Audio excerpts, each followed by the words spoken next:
y'all. Come on in the room. Come on in the room. Happy Friday. I hope this is the end of everyone's work week and you have unwound.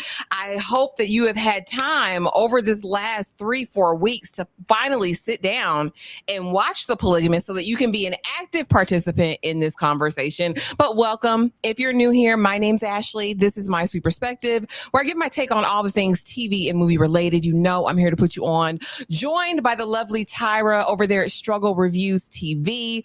And if you haven't run up my upload for this, go on over there and check that out after the live discussion to get, just a little bit of a different, approach to it. That was up on fresh eyes. I've had a week or two to sit with it now. So I'm ready to dive into all the things. And Tyra has finally watched it, y'all. And so we need to hear from her. Tyra, happy Friday. How are you? And are you ready to talk about The Polygamist? Girl, yeah, I'm ready. I'm ready to speak my language and suck my teeth. Hell yeah, I want to talk about Joe. I am excited. Ashley was over there living for it in the Discord. She did her upload, and I just didn't watch it. This is not something that I watch at all. But when I got over there, I couldn't leave. So we got to talk about it. Absolutely. So come on in. Take your shoes off. Get your libations ready. If you are one of my South African girlies, do not come for me with these pronunciations. I'm going to take my time. I'm going to try to give credit where all the credit is due to the team behind this, because I really think it's important for us. And I'm so grateful that South Africa has had a light shone on it with this production. It's been #1 worldwide, I think in 62 countries, they said on Netflix. And so I'm just really excited that they're finally kind of getting some shine and recognition globally. So bear with me, okay, in these pronunciations, but come in, talk to us. We talk back, all right? Engage in the conversation. And if you got something to say, put a few dollars behind it. We'll be happy to address any question that you have. Tremaine, what's going on, sis? Happy Friday. What's going on, Anakin, not Vader? Hope you're having an amazing day. Lisa, please stop, says excited. Listen, and so am I, to actually be able to talk about it with someone on in these here YouTube streets. Tony says happy Friday, everyone. Hey, Danny, what's going on, sister? Hope you're having a great day. And it was a little Mapiano, you know what I mean, with Tidra. It was cute, right? That was a cute little mix. Shannon, what's going on? What's going on? Happy Friday. What's going on? Rico, my partner, is in the building. Hey, Queen Mahogany. She's been waiting on this one. All right. Mommy by Chance, good to see you, boo. Hey, Joshua. Hey, TP. Looks like the gang's all here, Tyra. The gang's all here.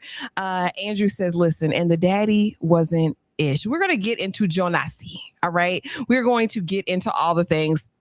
But first, I want to start over here because, we start here every single time for everything. And I'm going to go to you first, Tyra, because you are the guest and you have freshly watched. So I want to know from you, what are your overall thoughts on this series as what they call it? I think they call it a super novella, a super telenovela style 22 episode series. What did you think of The Polygamist? Girl, the way y'all let Jonasi play in y'all face, like I just couldn't. I said, oh my goodness, this is like so throwback to me. Because these are stories. These are stories. This is Young and the Restless. This is those, late night telling those situations that your mommy and daddy were waiting up for. This is something that I would have gladly returned week by week for. Because they built up the suspense towards the end of that episode. And it was like, what? I wonder what's going to happen next. Back in the day, this would have been appointment television. When I tell you I was stuck, I couldn't get up. And it wasn't until Ashley said, you could have watched it in English, right? They could have. What? I said, that was an option? After I had sat here for 22 plus episodes and read the screen of subtitles, going back when I didn't hear it correctly? Lord, but that's how committed I was. This was good, okay? The way y'all let this hero in a half shell turtle power play in your face for 20 episodes was wild. I said, oh my goodness, how hard is this to take out a snapping turtle? It just can't be that hard. This was horrid. He was terrible, and the women wasn't too much better. Like This was so entertaining, but not just in a campy, dramatized telenovela type of way. This was actually great writing.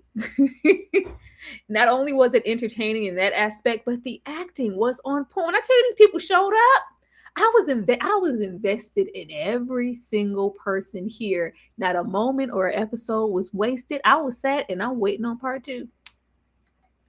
Talk about it. Talk about it. Talk about it. As was I. The people on the thread said, listen, I need to talk about the Polygamist. And I was like, what's the Polygamist? You know, usually I'm in my Nollywood bag. I will go over to South Africa occasionally. Like I loved Savage Beauty. You know, but what is it? Blood and Water. Like I've been over there in them streets and I know they get down, but I just wasn't sure about this. I'd seen the trailer and I was like, I don't know. The buzz started and I said, let me take my behind over there and just tip and see and play it in the Discord because, you know, the family's going to come together and they'll decide. I think immediately TP was like, oh, I'm set. We need to watch this. And I was like, okay, we're going to sit and we're going to watch it. And we watched most of it in the Discord. And immediately I said, what's going to happen next? Because every episode it built and it built and it grew and it grew. And it wasn't just about, you know, the purely kind of salacious nature of the content and the hunching. There was some heavy hunching going on, okay? Like there was bathtub hunching, there was countertop hunching, there was hunching in the woods, there was hunching in the dark, there was hunching in the office. There was hunching with your mama in the other room. Listen, your mouth work. Your mouth work. Hey, Jonasi, no. Get down there. Get down there and go to work. You know what to do. Talk on this microphone. Listen. So outside of that, it was the fact that all of these characters were nuanced. They were all layered. There were no perfect people in this. And I love that. To me, and we'll get into it because the comment sections beg to differ with my takes on this. But everyone, all of the women, while I believe all of the women were victims, some eventually became villains as well. And I really like a story and a narrative when we can kind of go beneath the surface and say, these aren't perfect people. Can I still empathize with them? And I think this is the thing. And, you know, Tyler Perry's about to catch a stray. This is where he fails for me is when writing women, right? And I feel like this being adapted from Sue's book, I really feel like she's able to capture the essence of a woman, the good, the bad, the ugly, all of those things, and still deliver a poignant story that still makes you feel, right? Because there's no, like I said, there's no perfect people in it. And I think that just speaks volumes. It talks about the human experience. I watched an interview earlier of her on a YouTube channel, I believe called Engineer Your Life. I dropped the link in my description.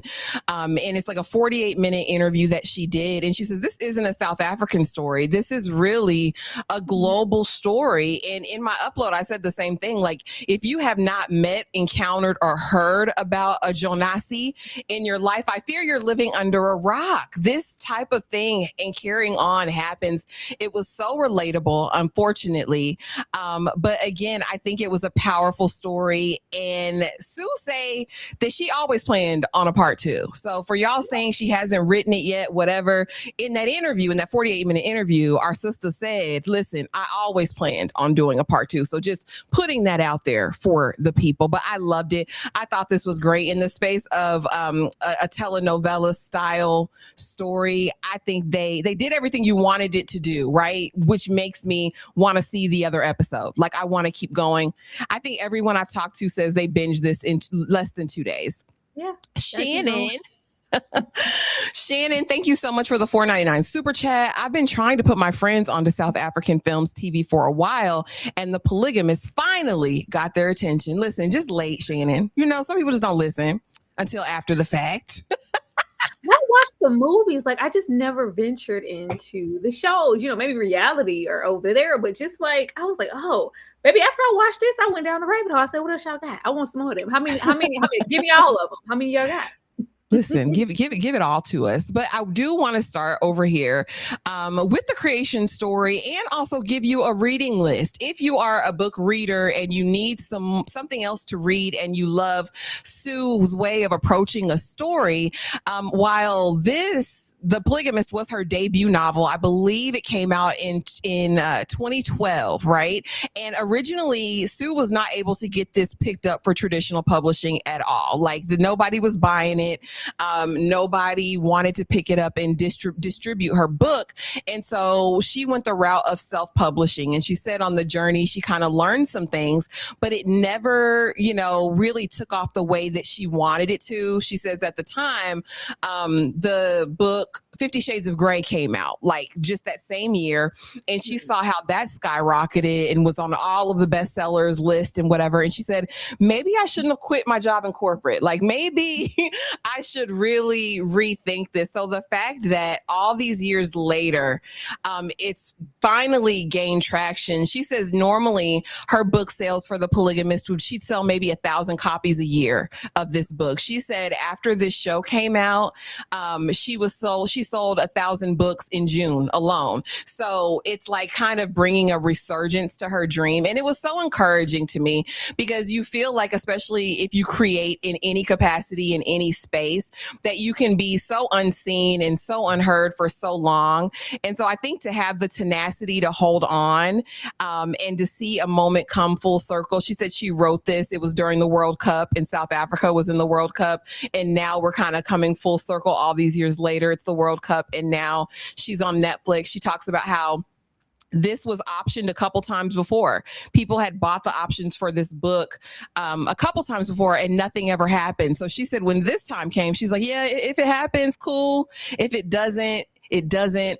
And so now here we are. But she's also written An Angel's Demise, A Family Affair, and The Gold Digger. She's had 4 books in total, and she'll be working on another one. Tyra, had you heard of Sue Nyathi before this? And what do you think of her story? I think that's so incredible. Unfortunately, no, I had no clue. As far as her story, baby, keep shining, keep smiling, knowing you can always count on me, girl. They were coming. They were coming. Like, I like that there's a resurgence for any of this because, baby, best believe The Gold Diggers, A Family Affair, an Angel, it's all getting picked up. I don't see any reason why, because if you're saying The Polygamist was her first, that's her first book, right? Her debut, yeah. Her debut, then you only get better. You only, get better as each book goes along. And I'm sure that every single one is like eclipsing The Polygamist. I mean, as if we could, but I'm just saying. I'm really happy for her. Like, this is very, very inspirational. Like you said, this is just really wild though. It's like, yeah, it was just sitting over there. Nobody was interested, and just like, boom. And now everybody's knocking your door trying to see what did Polygamist said? Where's the rest? Is there a part 2? Do you have other books in the series? I'm happy to see anyone get success, especially somebody who is committed enough to continue on, even when it didn't really plan out how she wanted it to. Maybe just wait. Pray on just a little while longer. Your dream might come true. It just might and will at some point. But yeah, I thought it was really cool. And again, she is from Zimbabwe, and the story was actually originally based in Zimbabwe. And so she did want to have that put out there as well. And so again, this was optioned, picked up by Stained Glass Productions. That's who produced it. But Akin Omotosa, a Nigerian filmmaker, actually was the showrunner for the series and enlisted a host of writers from South Africa, members of one of the presidential families who was a polygamist. They incorporated some of their stories within this. What I found very, very interesting, though, is that Sue says she really wasn't included in the adaptation. She had no work directly on the adaptation at all. They used her source material, her story as a base, and they built on that. Like, for instance, she says, like, in her book, Lindani is not the best friend in Pume at all. She is young, but she's not correlated to that. She also says that she didn't really focus on the kids in her book at all as much as they did in the series. She planned to do that in her part 2. And so she says that although she wasn't included in the day-to-day, she was able to go on set. And she says she really kind of sums it up to the fact that, a lot of times when you have the writer in the writer's room as it's being adapted, some people don't feel the freedom to move how they want to in telling the story. And she says, as long as it kept the spirit of it, she's very well pleased with the series and how it came out. Tyra, what do you think of this full writer's room? And should other people consider that when they are telling stories? Maybe he call his people like you're supposed to do. Why you in there alone, Tyler? Huh? You know, we're talking to you in the back.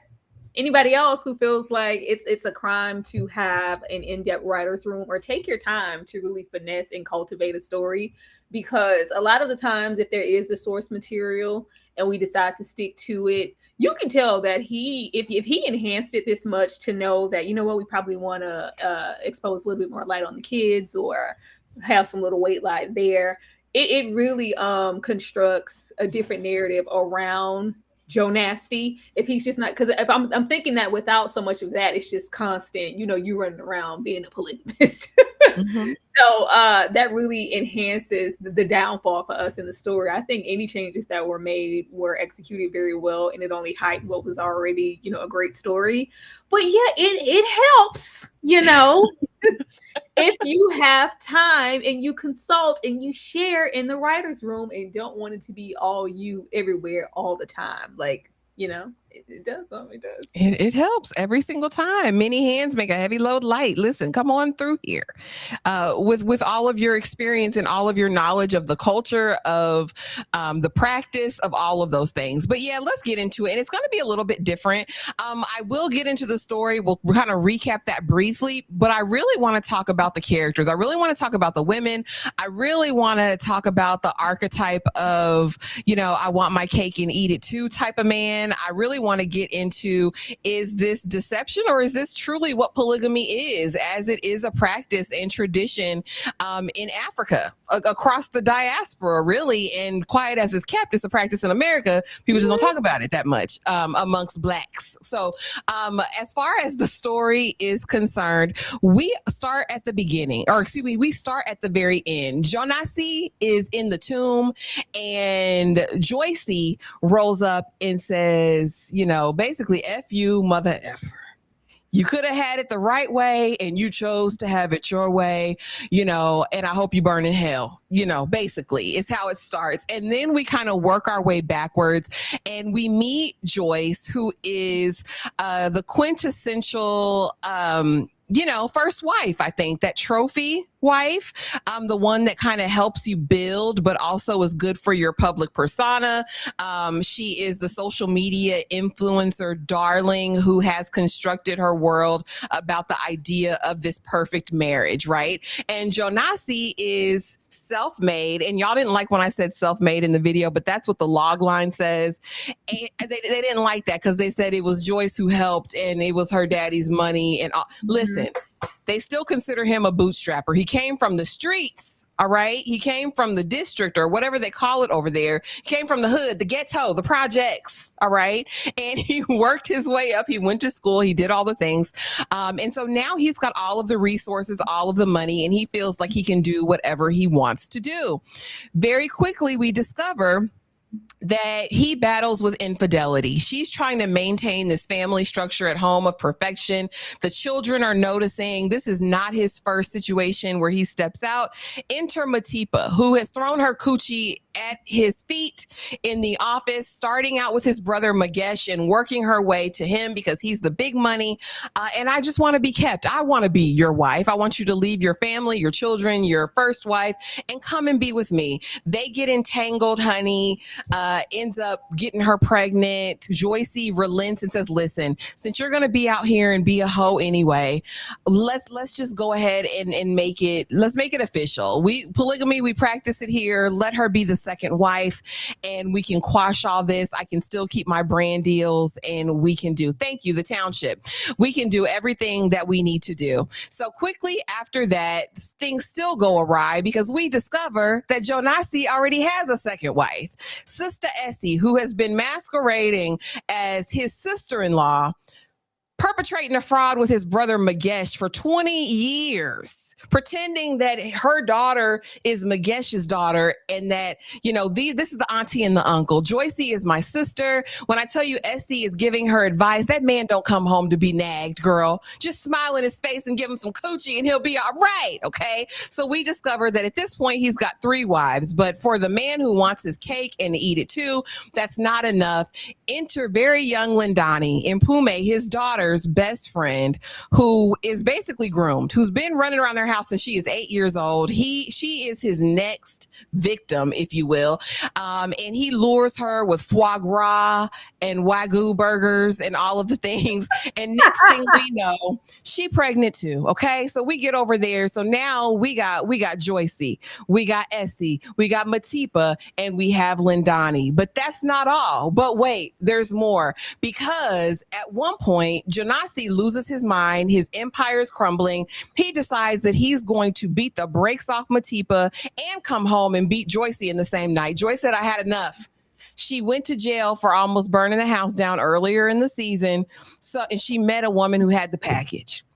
Ashley. Listen, she did. She met a woman that had the package. Said woman goes over there because Jonasi, if you got a big butt and a smile, he's bending it over. All right. Never trust a big butt and a smile. He trusts every big butt with every smile, okay? Because that lady came knocking on the dodo. He opened it up. He dicked her down real good and woke up with the package, all right? Illuminated. And now, because, Joyce knew who this man was, that he was bound to his culture. He did not believe in natural or, I guess modern medicine, that he wasn't going to take no medication. So Jonasi dies. And then there's more, because now the wives have to fight over the body. Who's going to take care of them?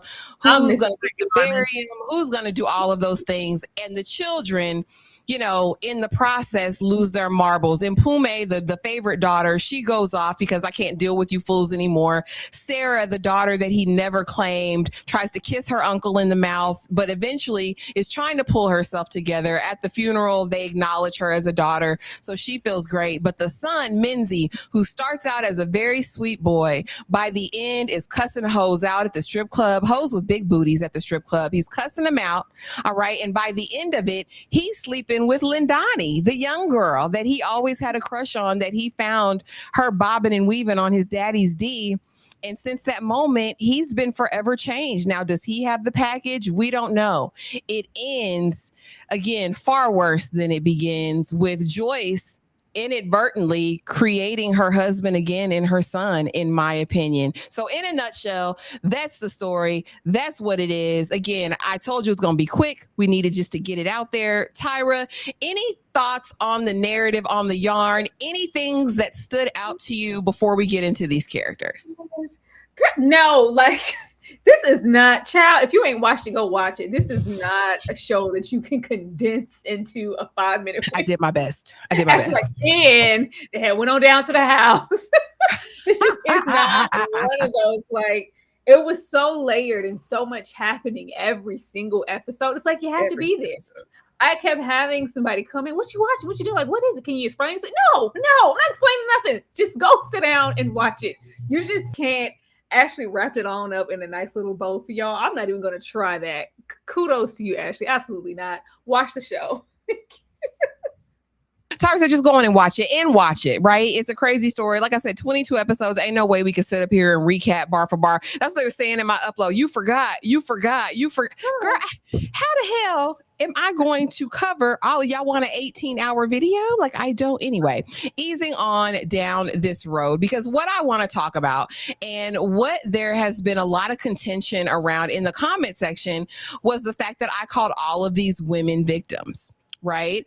And ultimately, I decide that, in my view, Joyce turned into a full and complete villain at the end. There was no winner in this situation at all whatsoever. Some people came back and said, first, starting with Essie, Essie's not a victim in any way.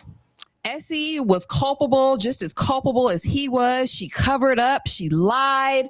Tyra, she pretended to be Joyce's best friend, her listening ear, all the while she was banging that man's back out. And I say to that, nay. I say that I don't view Essie as a full victim. I view Essie as a product of her situation and how she was raised. Does she have to take some accountability? Yes, as all of the women do. However, she's not any more culpable in my mind than Joyce is, than Matipa was, or even Lindani, except Lindani's a child, and that's something different we'll talk about. I feel like Essie was a victim of loyalty and a victim to being kept and taken care of. I think that Essie got comfortable in a situation. I feel like she was that Build-A-Bear woman who said, listen, you have nothing. I'll give you my last because I want to see you make it. I remember I was the one that saved you on the playground, Jonasi, when the boys was beating the brakes off you. All right. I was your first little poontang that you got.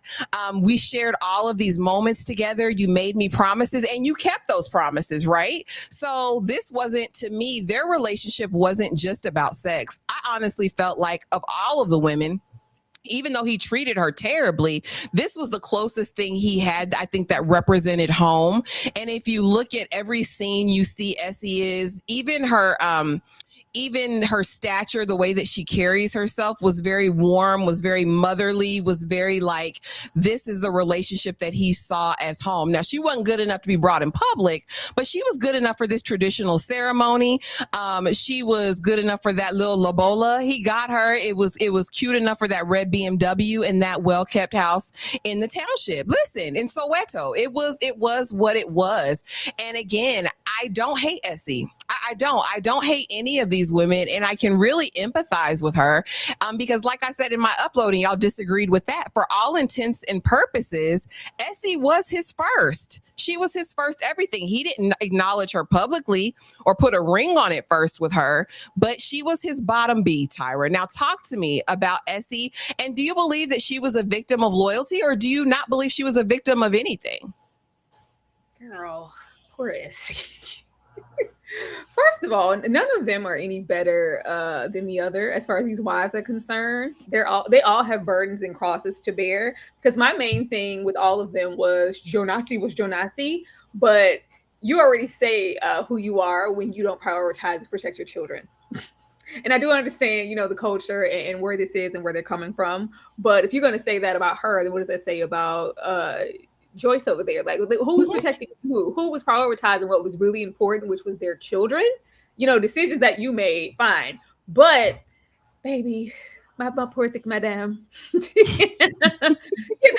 bosom of comfort, like, Essie is a victim.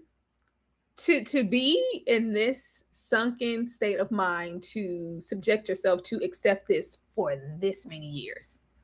To just start off already, baby, she was in waiting, pining, and hey, is a girl coming around? Yeah, you go handle that. Yeah, you make sure you sit though and eat the food I made. Like I'm gonna feed you, I'm gonna clothe you, I'm gonna protect. She was protecting him down on the schoolyard, whooping ass. she was doing a whole lot. She was putting stock into him in the very beginning. I don't know if it grew from a friendship to be more, but if it wasn't for her, he wouldn't be. He's a part of, why he is who he is. This is why we even got, to get the application in the process to even qualify to go to school, to even meet a Joyce. So she, laid that groundwork for him. And child, Jonasi,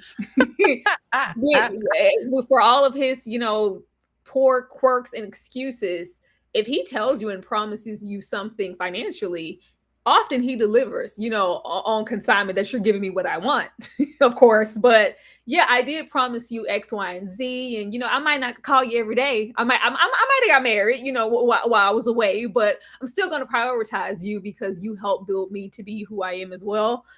It's just the thought of the moment Joyce blinks wrong, or the moment maybe whomever doesn't pick up the phone, because I doubt that the four women and child that we meet here are the only ones that he was laying alone with pregnant while, which Jonasi was for everybody. But you're always coming second, or third or fourth.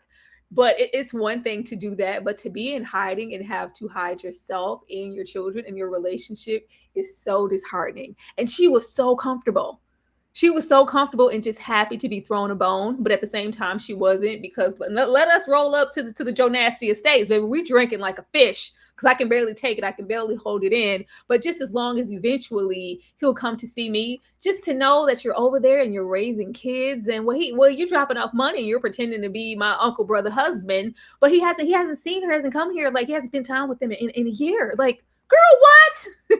This is a sad human being. I'm so sorry. I felt really sorry for Essie, because for all intents and purposes, like, I think she like really loved him the most. He could do as terrible as he was, as far as like doing wrong. She was only going to see him as one way. She had the most starry eyes, because she knew him from, they was little wee lads running around, and I saw you grow from nothing to something. And I'm so proud, and I'm happy to even be a part of that I'm even willing to take the crumbs that you're giving me and my son. That's just, baby, he just over there, because it's not your son anyway, but not even that, your actual daughter. You could give a damn. I really felt sorry for it. But when Essie came with that soup, she said, girl, this is soup. Can you just it's his favorite soup. Can you just make sure you get it to him? Like, the thought of when we get more like into her stature and just the classism of it all, as far as Joyce is concerned, she was treated poorly. Just because of who she was and where she came from, she was never going to get that treatment, or even just the standards of what she set for herself. I got you the little BMW, I got you the house, like, that's good enough. Yet, like, yeah, but it was never going to be something to where you were going to prioritize me, because you took your happy ass over there anyway and got someone that was more palatable and claimed that she was the second wife, because I couldn't even be acknowledged as the second wife. I couldn't even get that honor. I felt really sorry for Essie in so many ways, but I also was pissed off at Essie plenty of times, because, girl, stand up. I wanted Essie to get up so much. Baby, the way Essie was running around there hiding that young tender, I said, no, put him on the glass, Essie. You gonna get that back, man. How long we gotta wait for him to roll up to get a hot plate and some hot ass, Essie? You get what you need to get. But the way that we really acknowledge, culture or not be damn, Mom, we always came second. We always came second to him. You never prioritized us. Hell, you never even prioritized yourself. I feel sorry for you. Like, it was just really, really sad that the only voice of reason seemed to be the son. Freedom. Trying to make sure, yeah, that doesn't get, too much. Well, she's just broken, but projected. It's like, okay, well, now I was one thing, but my sister's getting older. It's really affecting her. And you're still just, well, let me take you shopping. Let's go to the malls. Go to the shops. The shops. No, that's not enough. I don't want to go to the shops, Mom. That's not enough. I want a relationship. I want to be claimed. I want to be known. I want to be a daughter. This is not normal. You have to think of just the psyche of a woman who could normalize something like this. This is a broken human being. Okay. Poor thing. Poor tink tink, if you will. This is conditioning. And of course, we'll get into Lindani, who I think that's definitely a grooming situation. But I mean, it could be suggested that Essie is this. I mean, really all of the women, because I see you just, Ashley, and you said Essie made a choice. Joyce was in the dark and half the children were too, the ones who were subjected to her decisions. But I have to posit as well that Joyce made a choice as well. Joyce wasn't as blind as she pretended to be. Joyce made a choice for image to stay in a situation that she could have been out of, right? And I just say, if we're going to give Joyce grace, right, I think we have to open up a space to give Essie some as well. And like I said, there are things that she needs to be held accountable for. But just like I think Lindani has been groomed, just like I think Jonasi groomed all of these women, right? He conditioned them to a certain lifestyle, to a certain set of behaviors, and eventually they just accepted it. I say he must have had the best beefcake in South Africa, Tyra, because there's literally no way all of these women just went dick dumb just for no reason or for nothing. But again, these two grew up together. Essie, I think, was in a state of mind where she couldn't see clearly, and I think you get that a lot of times in people, in women and men who've been in domestic situations for a very long time. Right? You get conditioned to a certain way of being, a certain way of acting. We saw Jonasi break out and do some DV stuff we had never seen before. How do we know that that hadn't happened over there with Essie? How do we know that? In addition to that, I found it very interesting that she would name her son Freedom. Like that was like the furthest thing from what you were in this relationship with Jonas. And it was like a part of her, I think, wanted to be free. Why would you name that baby that? And he turned out to be the biggest drunk. And I think that was the most poignant thing. And I was honestly hoping that when he blows up at her and they have that confrontation, like, I'm not going to let you make my sister into what I became because you put a man over us all of this time. But really, Essie didn't. Essie's lost in the sauce, honey. Essie, even up to the funeral, all the way down to the there's very no end. change. There's no after knowing what he did, because towards the end, all of the women basically saw the worst of Jonasi. And she never strayed. She never chose herself. Even down to like the final hour, she's like, "Well, I'm not. He has to call me first." Like the other women, we were going on. We are trying to move on. She's like, "Well, she's like," and they're like, "Mom, you miss him. Just admit it. Like you miss him." It was rose tinted glasses as far as Essie was concerned, because he delivered on what he said he would give me, and if he was going to drop a little D off here and there, that was great. Did I want more? Yeah, but this is what I settled for. Like I just knew that eventually he would come home to me one of those days when Joe or whoever was acting, and that's just all that I could ever accept or ask for. My children be damned, which is pathetic, but that's what it was. But what do you think about that? Because, and not just in African culture, where we can see just from the outside looking in that sometimes there are more traditional values held by women there, especially as it relates to polygamy, having first, second, third, fourth, and fifth wives. Like I think Sue, in that interview I watched earlier, she said that her grandfather had 5 wives, right? But that was a completely different time. He bought each of them a plot of land. You have a bunch of kids, so they worked the land together. But there was a transparency, there was an openness, there was a thing that when I enter into this marriage with this man, I understand and know that he's going to have multiple wives. That's part of the culture. Do you think that Essie just was just accepting of it, like as, hey, this is just what it is? This is our culture, even though she wasn't even publicly acknowledged as the wife? He gave her a traditional ceremony at some point. I mean, after the fact, but I think, well, I don't know, because there was a part of Essie that felt a little liberated in the beginning, because she wasn't just money. It was money. She's like, I'm saving. I have my own career. I'm a beautician. I want to have my shops. Like she did have her own dreams outside of that. And even in the way, like early on, it felt like she was trying to reject him. Like, I know what you are. I know exactly what kind of man you are. I need to stay clear. You can have a hot plate of food, but that's all I'm ever going to give you.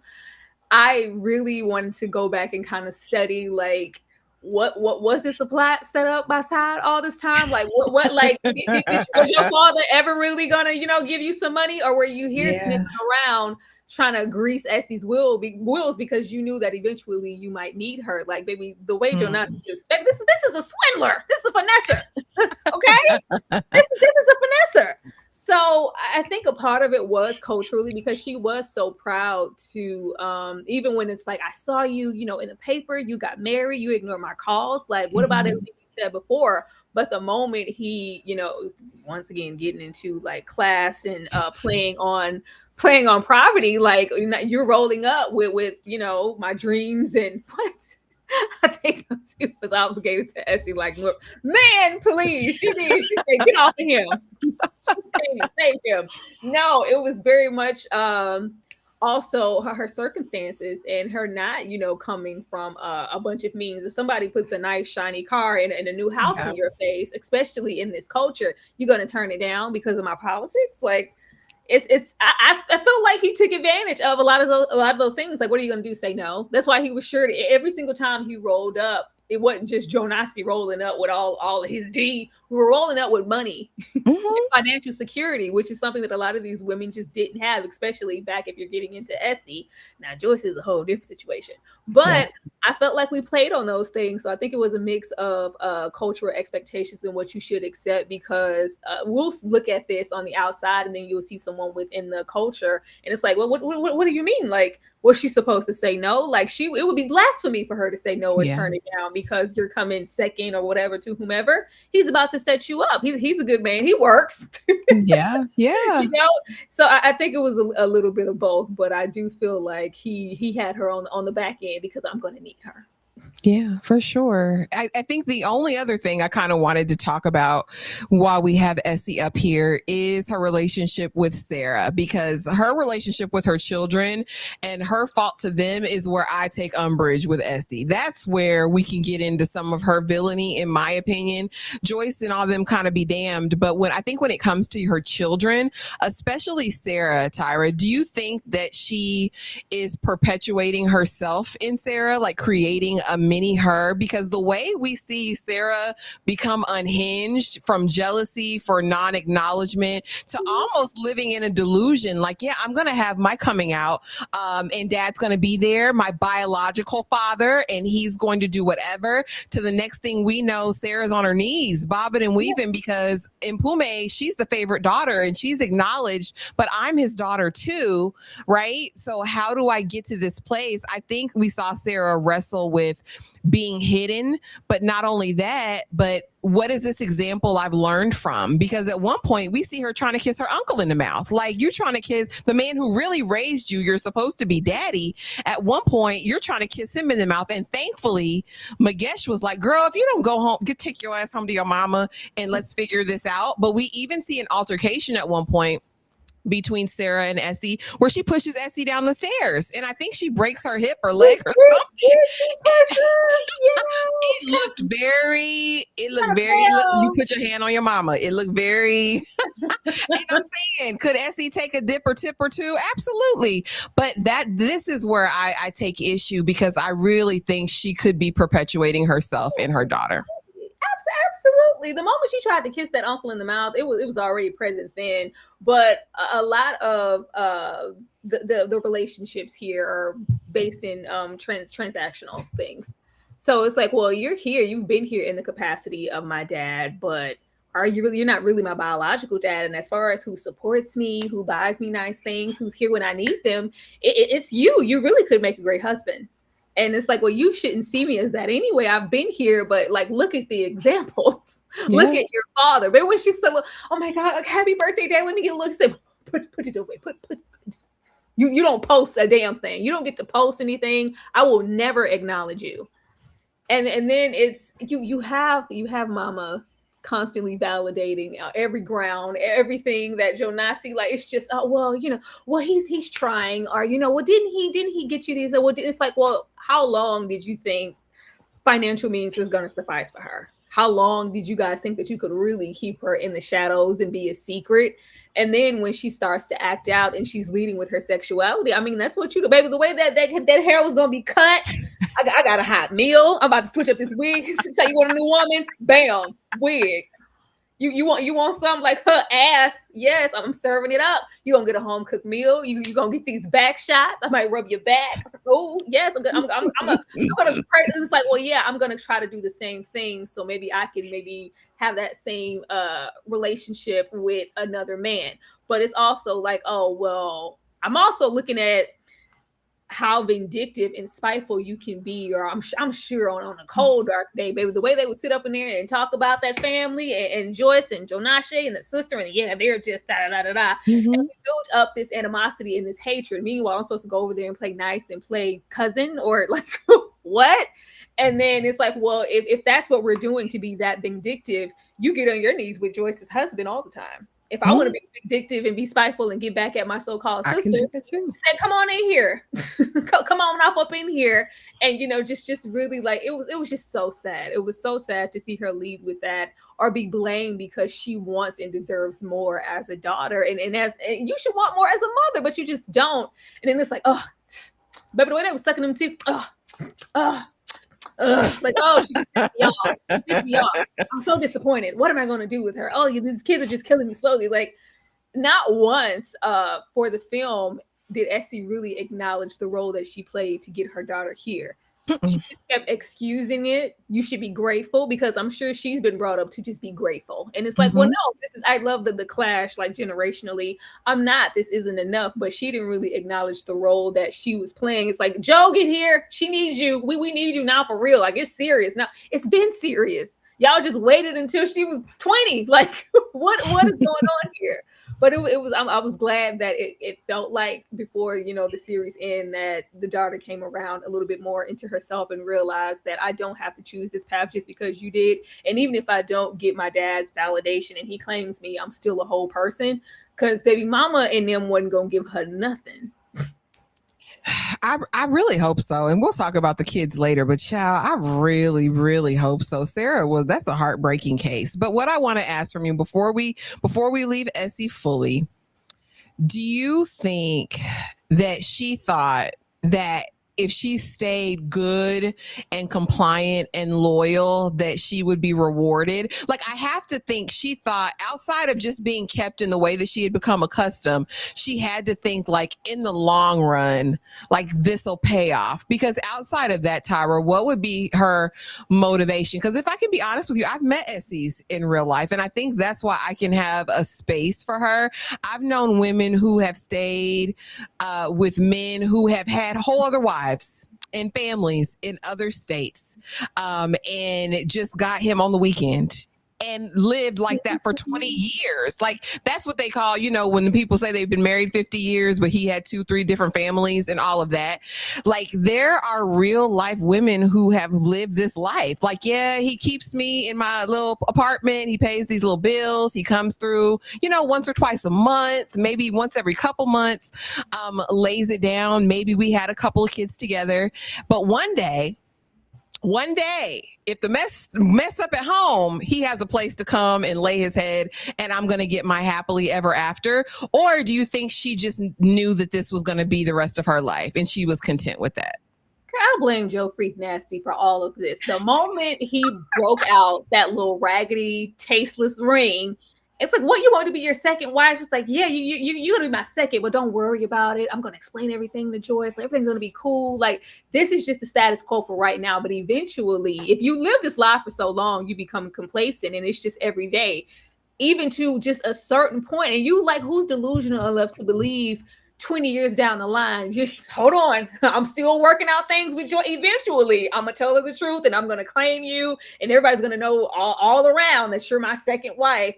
All the way down to, it's like, it took for him to get a second wife and claim her, for you to go, oh, so you were never gonna bring me and my children to the girl, we win. You would hope that someone wouldn't be that delusional, but I think from the moment she's just been comfortable with the status quo, because once we accept the role as second wife, and I think they're out baby shopping, and they run into Joyce, like, well, it's like, well, what are you doing here? Like, who is this? Like, this is my brother's wife. I'm out with her. And I'm like, and you knew what it was. And her discernment was just ticking, like, I'm not doing this. Like, get me out of here. This is not what you promised me. Then eventually, I think instantly he takes her to the house. And it's like, oh, well, just shut me up. Like, okay, like, well, you gave me something that I wanted. You gave me something that you promised. Fine. I can play nice and play who's the wiser in this house and with my BMW and my kids. But eventually, you're going to claim me. And we just keep doing this. And then all of a sudden, 20 years have gone by and you're still waiting with this man. Like, she really, really loved Joe Freak Nasty, girl. Yeah. And y'all don't do that. If anybody's in this is a PSA. If anybody's in this situation, please don't do this. Please don't do this. They ain't never gonna leave that white. Like, just don't even put yourself in this position. Because I think you're right, Tyra. I think it was every moment you get a little uncomfortable. I'm gonna make a move. I'm gonna choose something. Let me pacify you. Let me give you this. This will shut you up for a few more years, and I'll keep you on the back burner for whenever I need you. Because listen, for Jonasi, enough was never, ever, ever gonna be enough for him. Let's get over here to Lindani, honey. Beautiful Lindani. Because, baby, when Lindani hit the screen, I said, oh, my gosh, she's gorgeous. Like, Lindani is so beautiful.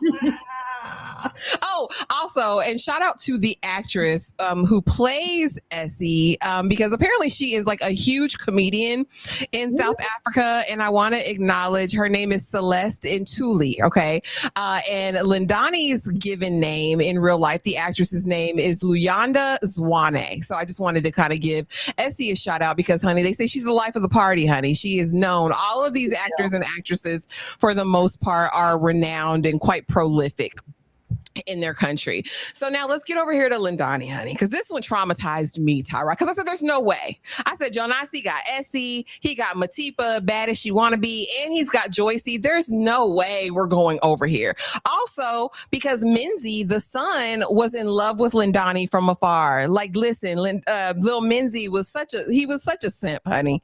He was whatever you like. That one time he tried to kiss her. She was like, boy, what are you do? She's like, yuck, Ty? Me with Ty? Like, it was like, okay.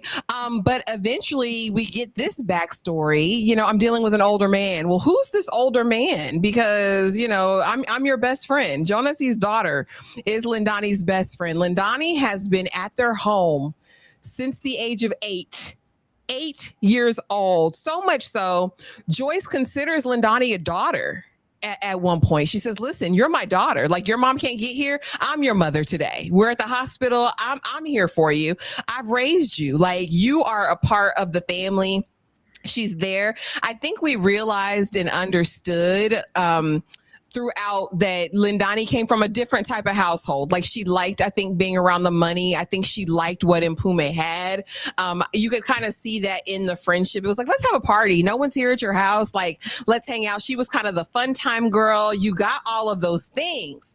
But baby, when we got to this, you know, yeah, you drinking that yak over there. Have you ever tried this?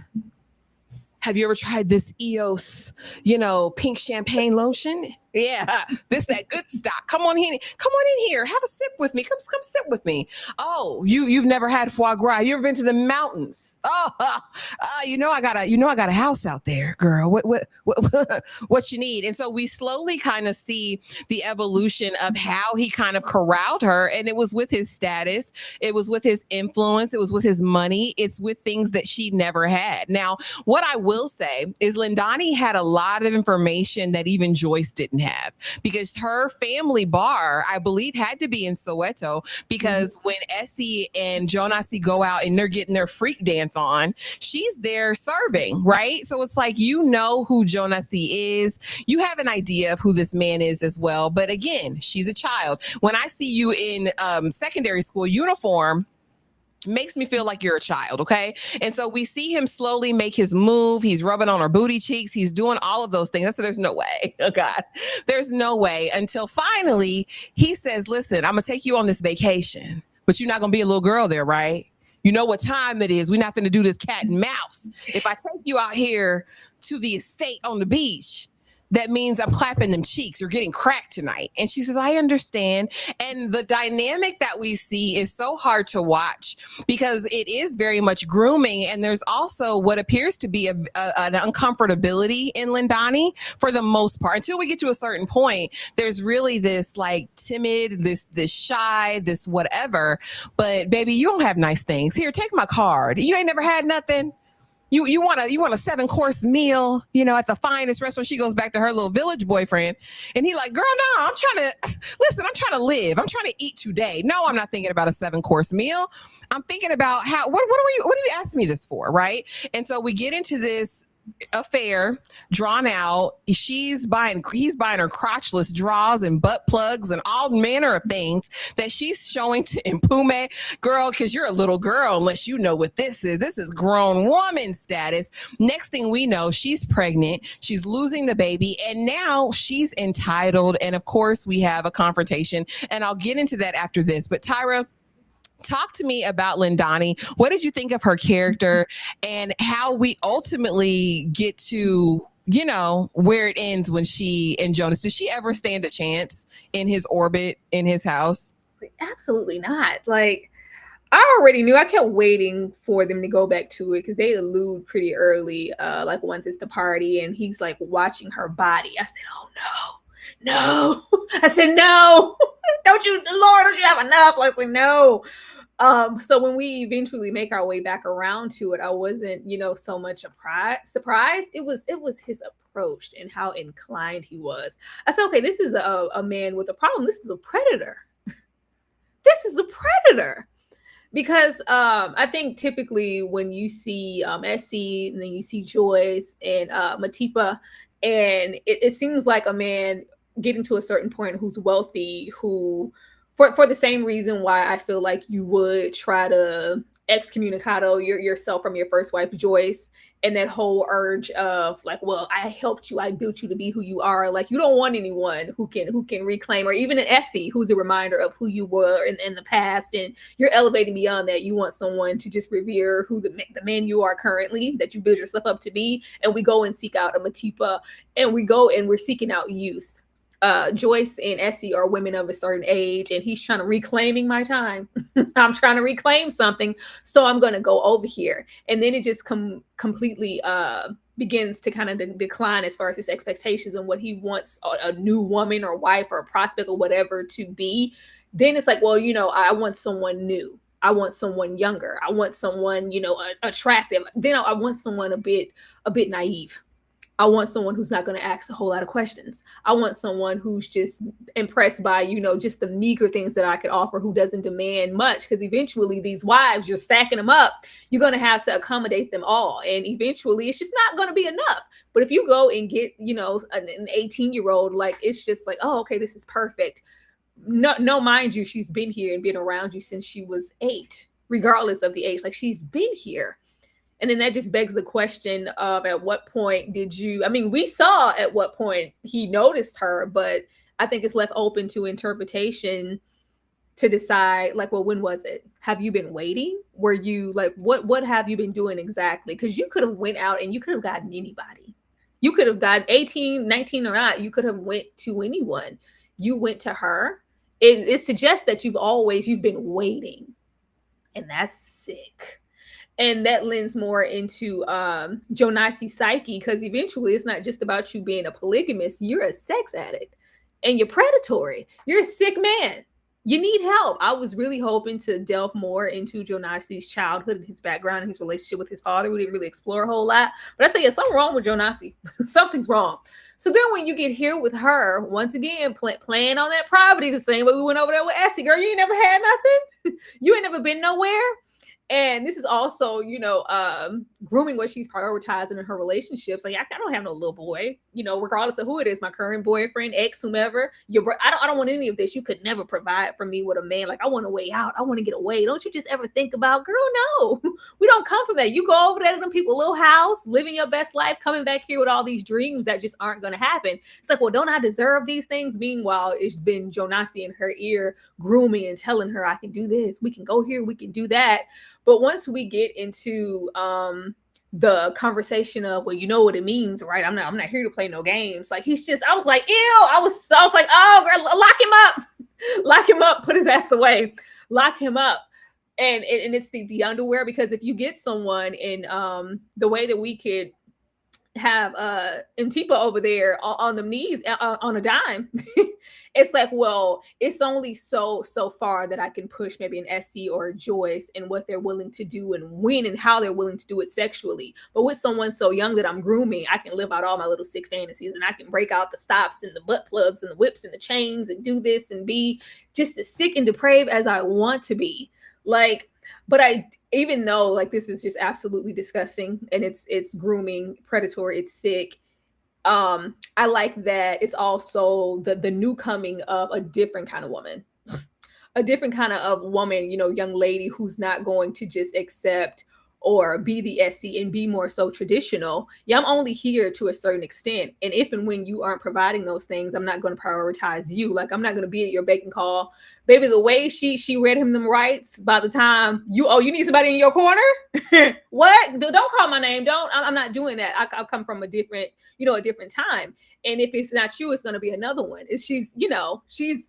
he's grooming her to be one way, but she's also grooming herself to be the baddest in the land. Baby, I'm a city girl. Why am I scamming? Where's the bag? If it's not about that, I really could give a damn about you emotionally. If you want this to be strictly sexual and transactional, that's what it's going to be. But the moment that you want more, I don't have to do that for you. I'm not sure. I'm not that. You wife? Like, yeah, I'm not wife. Let me roll your ass on over here to Joyce, because you thought, like, I like those aspects, but it was very unfortunate to see him target and go after her, and just the treatment. I just was like, every time I didn't think Jonasi could get worse, it just got worse. It got worse. And y'all, another PSA, this is the problem with men who are undisciplined sexually, in my opinion. Jonasi is a representation, of course, of a degenerate predator.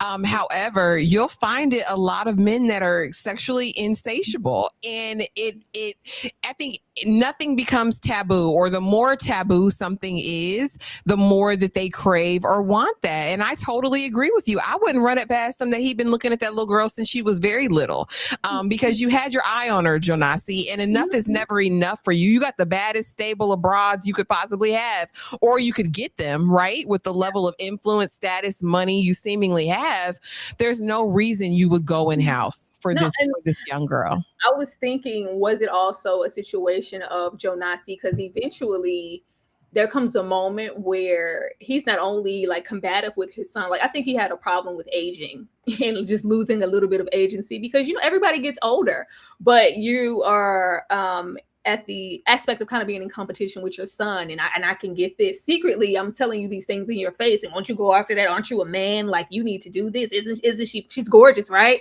Meanwhile, you're on the back end doing, you know, what you're doing, and it's like kind of a one-up situation. And we see what child path the son goes down when he realizes how manipulative his own father is. But I think it was just very, very weird. I was like, we need some history on Jonasi.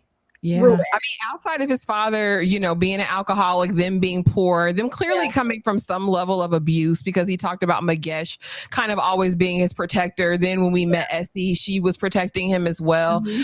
So I can definitely see that he went through some things. But what I loved about what the author said about this was that she didn't want to center him. Like, as much as it's about him, it's really about the women and how they experienced him, and not so much about him needing to be justified, or for us to really understand why he was the way that he was, because his actions were enough. This was about the damage that he did to women, and not about his story, his background, his pain, his whatever. Would it have been nice just to round out the narrative, because we like that? I want to see.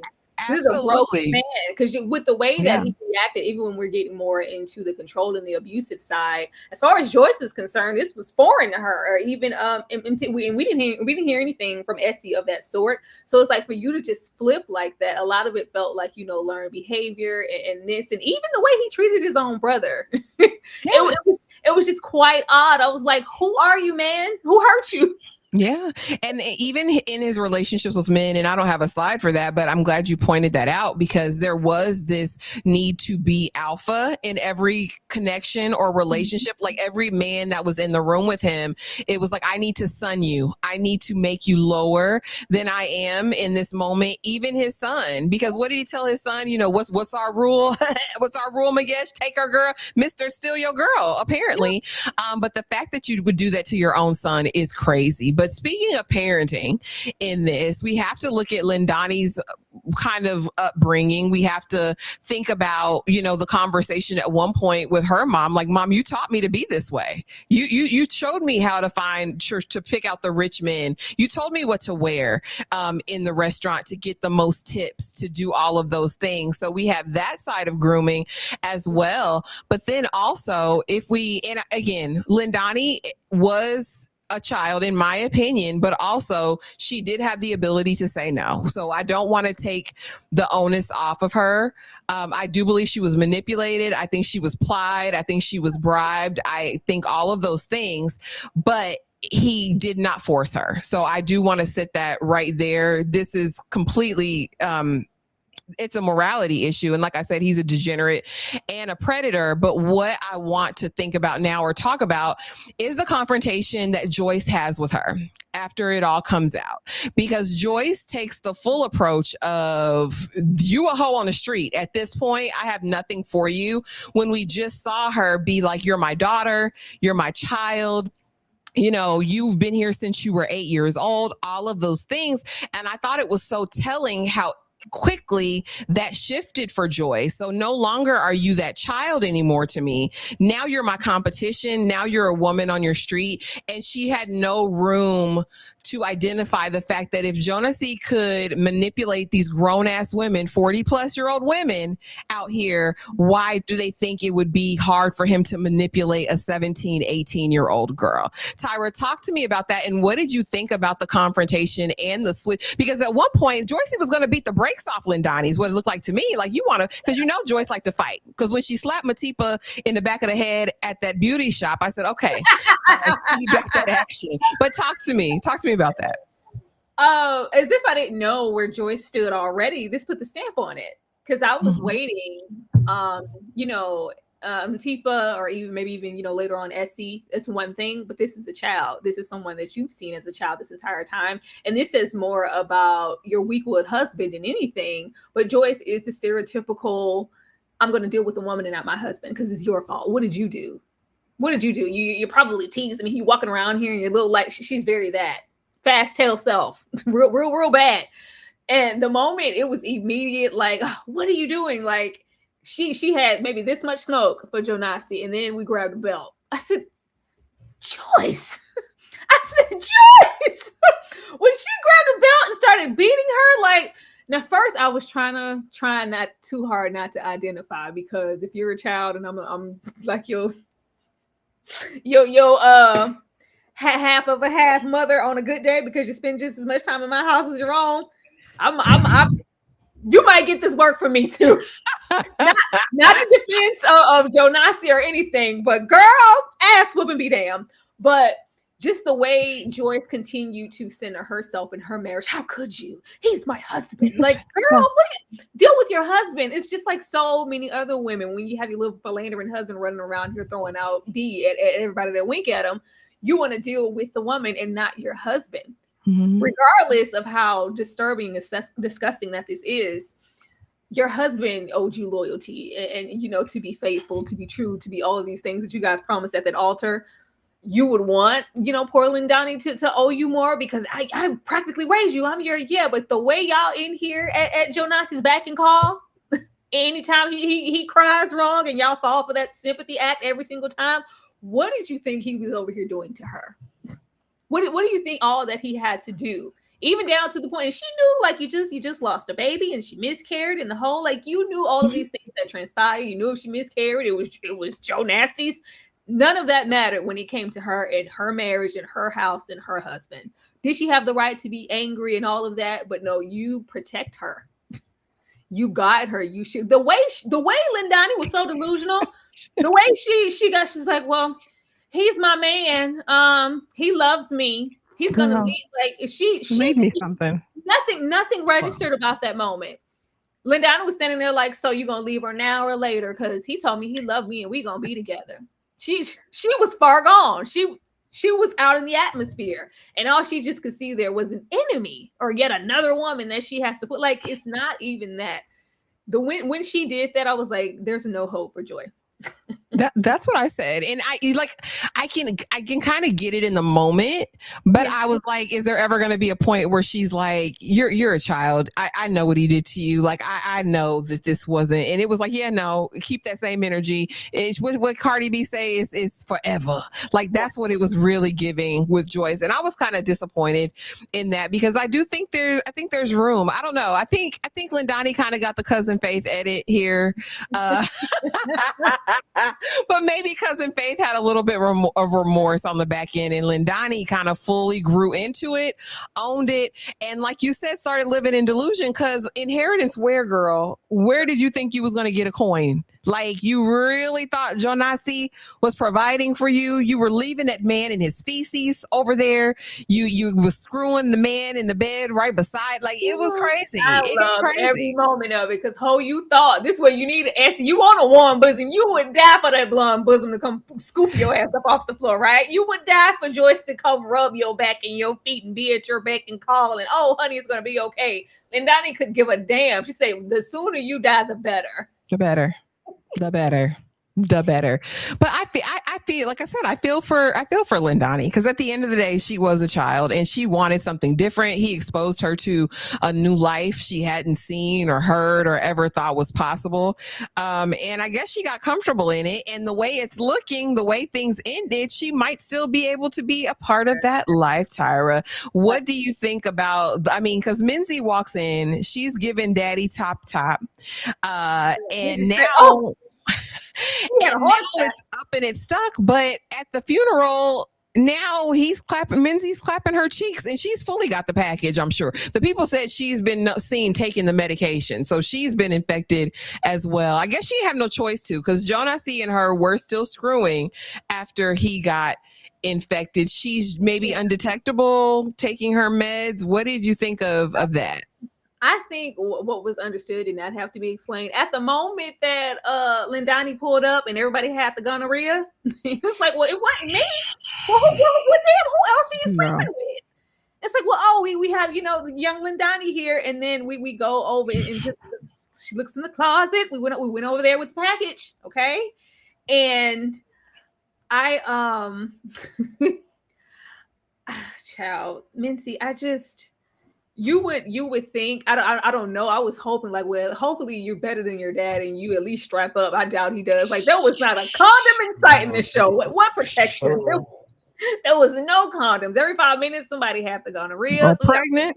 We got pregnant. There was no condoms in sight. And for him to still, go down with the ship, even in this moment with the mentality, because I think everybody was waiting for him to like break, or like, how are you dealing with it? Like, dad just died. Like, do you want to come? And then we up in here, giving the good word, saying our final goodbyes, and he over here hitting this thing that you couldn't stand in the bathroom. But we're perpetuating these cycles. And, my dad did the same thing to me. So even in his death, I'm picking up the same distasteful qualities. And with this one, I mean, you could have anybody. You could have anybody, but I don't want anybody. I want you, because you were one who didn't want me. Like, back then, it didn't want me. Now I'm hot. You all on me. All on me. But now I also kind of get the one up on my dad, even in death. I was like, oh, you poor thing. Like, just get the strap. Get the strap. Yeah. Just a broken mess. But easing on over here to Matipa, the baddest. You hear me? The biggest, the baddest. Listen, because she's the Scarlet, honey. She's the Scarlet Letter, wearing the Scarlet Letter, living the Scarlet Letter. Again, a big butt and a smile. And she was a victim of her own playbook, in my opinion, Tyra, but not just her own playbook. She's a victim of the patriarchy. Like, let's be honest. She did what she thought what she needed to do to get ahead by whatever means necessary. And if I have to sleep with a man for a little bit of money because his daddy gone, you know what I mean? He ain't got a job now. Like, listen, I'm going to do what I need to do. So she constructs this plan that I'm going to get the richest, I'm not going to say finest. I'm going to get the richest man that I can. All right. And he's going to do everything. Listen, Domo, the actor who plays Jonasi, is very well loved in South Africa. I'm sure he don't have a problem pulling not nary nobody ever. But I'm just saying. She said, I want the richest. She started with Magesh. Magesh was only the entry point. Because can I see your brother? When can I get in to see your brother? I'm trying to elevate my career.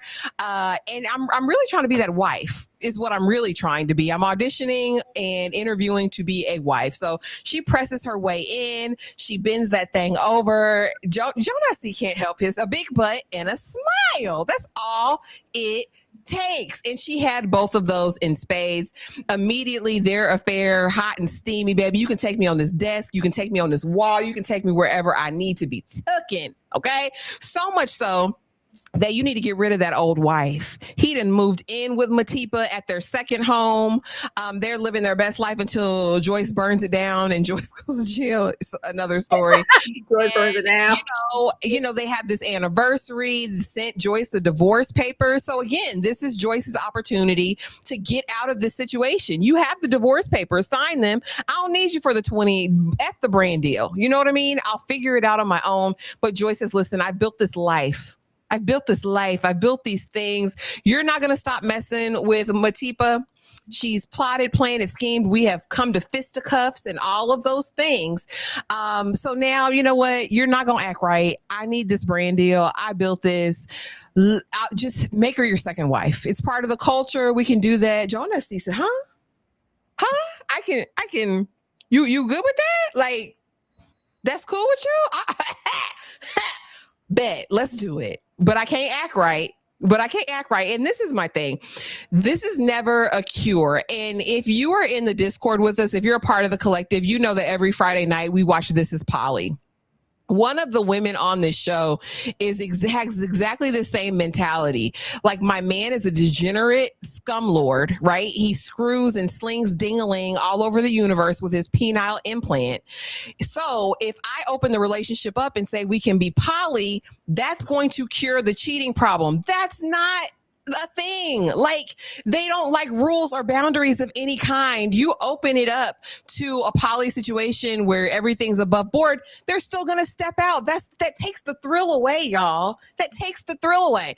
And so anyway, Joyce thinks this is going to be the answer to the problems. Matipa is fine. Listen, she pops up. She's pregnant with twins. Tyra, 2 times. And, listen, I just had the baby. And this is where the cracks start, because as soon as she becomes the second wife, we start to see a friendship develop between Matipa and Joyce. So now it's like, oh, Joyce, now I see kind of a little bit where you were coming from. Jonasi is a mess. Like, he came over here. I just popped these babies out my cooter and he's trying to get some. Baby, the doctor said wait 6 weeks. He said, but that mouth work. She said, my mama's right here. I don't give a damn about your mama. Get on your knees, ho. I pay the bills around here. Please. Like, that's what he said, Tyra. He moved her head. He said, but your mouth work. Your mouth work. Your mouth work. And so now she's becoming disenfranchised, right, about everything, and commiserating with Joyce. It's up to one point where she says, Jonasi, no. No, go get it from that other one. Because as soon as she finds out about Essie and then Lindani, because which one of you hoes gave me super gonorrhea, it was over for Jonasi and her.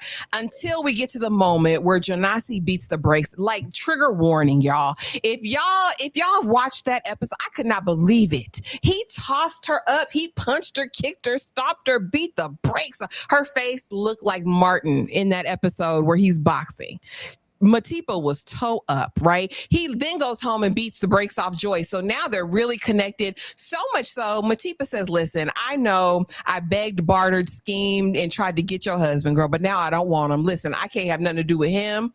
These babies, here's the note, the Dear John letter in their baby bag. I'm not leaving you no formula. I'm not leaving you no breast milk. I'm not leaving you no diapers, Joyce. I know you got it. I know you'll take care of these babies, but I need to find me a new married man.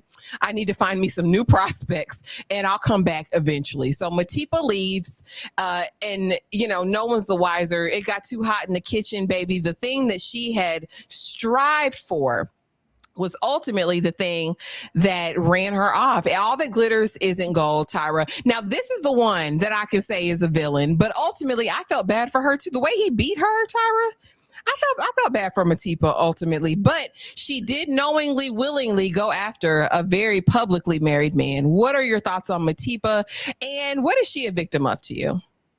Matipa was the cautionary tale of them all, like the most potent one in my opinion. Because Matipa showed up and said, ass, legs, hips, body, youth, ooh. Like, it looks good. She came in here with the master plan. I don't know why certain women like Matipa don't understand that they are a part of the escape. You're the vacation. The moment you're no longer the vacation and you're a wife, you need to be prioritized. You want more than just my time and a little money. You have expectations of me. You're nagging. Ugh. You're no better than what I was trying to get away from. The moment you become that and we want to get off this ride, we go. And she didn't fully understand the role that Joyce was playing in the marriage and in the way that he was never going to let her go. As you know, as sick as he was, he took pride in like property and ownership, and I can have my way here, there, and over there, and all I can do is manipulate you, do this little quick thing, and you're back in my pocket.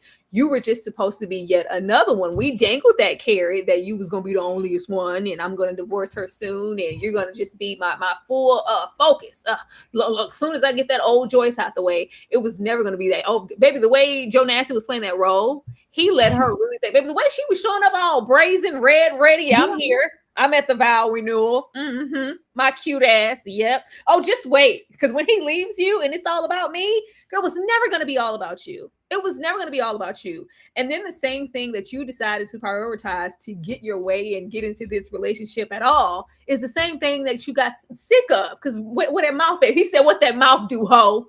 The moment he decided to treat you like a hoe, whore, real bad. Real bad.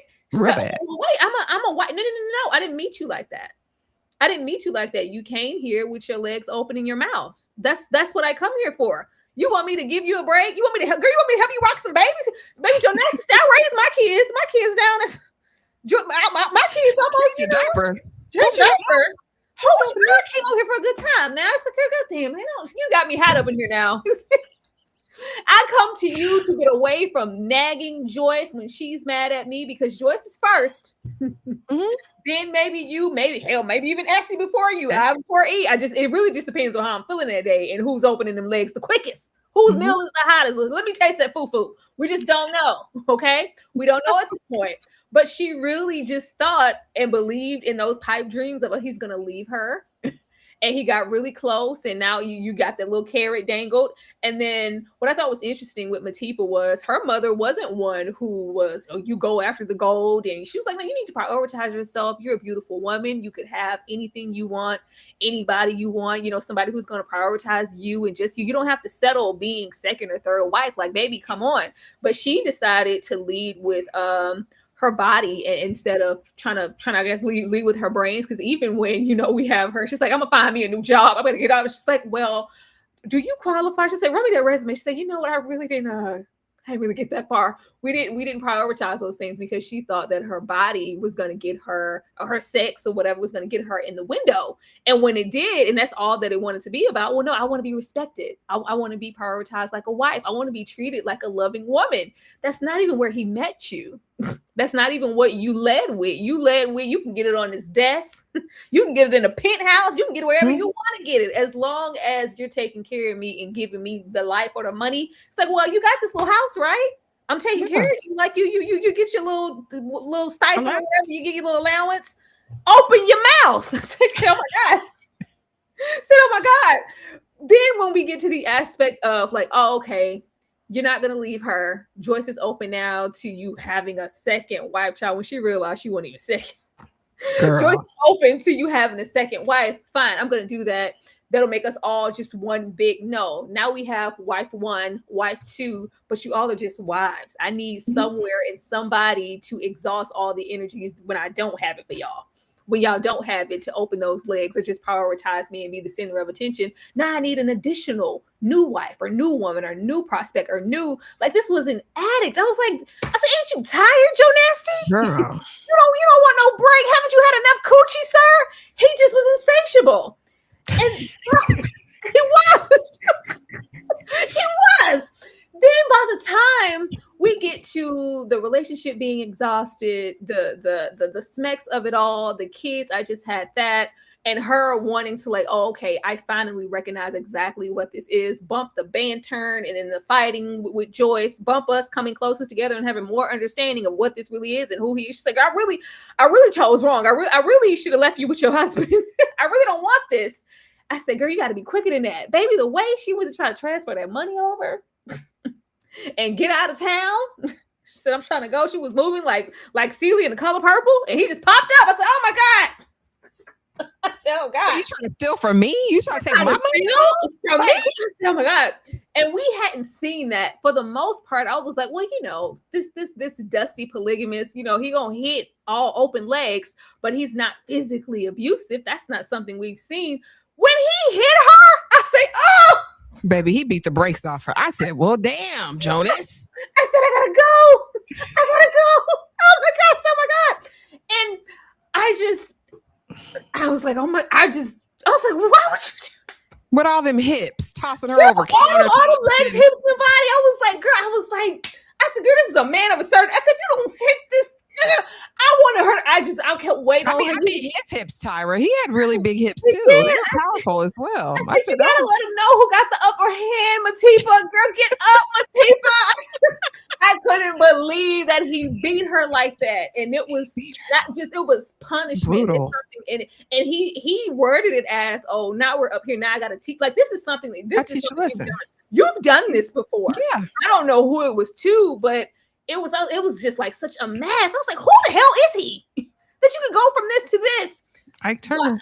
Child, by the time that happens, I just wanted her to get away. I just wanted her to get away. But take her babies, right? Yeah, but not your kids. Once we're like planning to go, and everybody's trying to tap into Big Bro. Like, can you help me? He cut me off, and can I once we center and we're prioritizing just the man and his wants and his needs and his desires, and your sole dependence is on what he gives you, now you're ass out.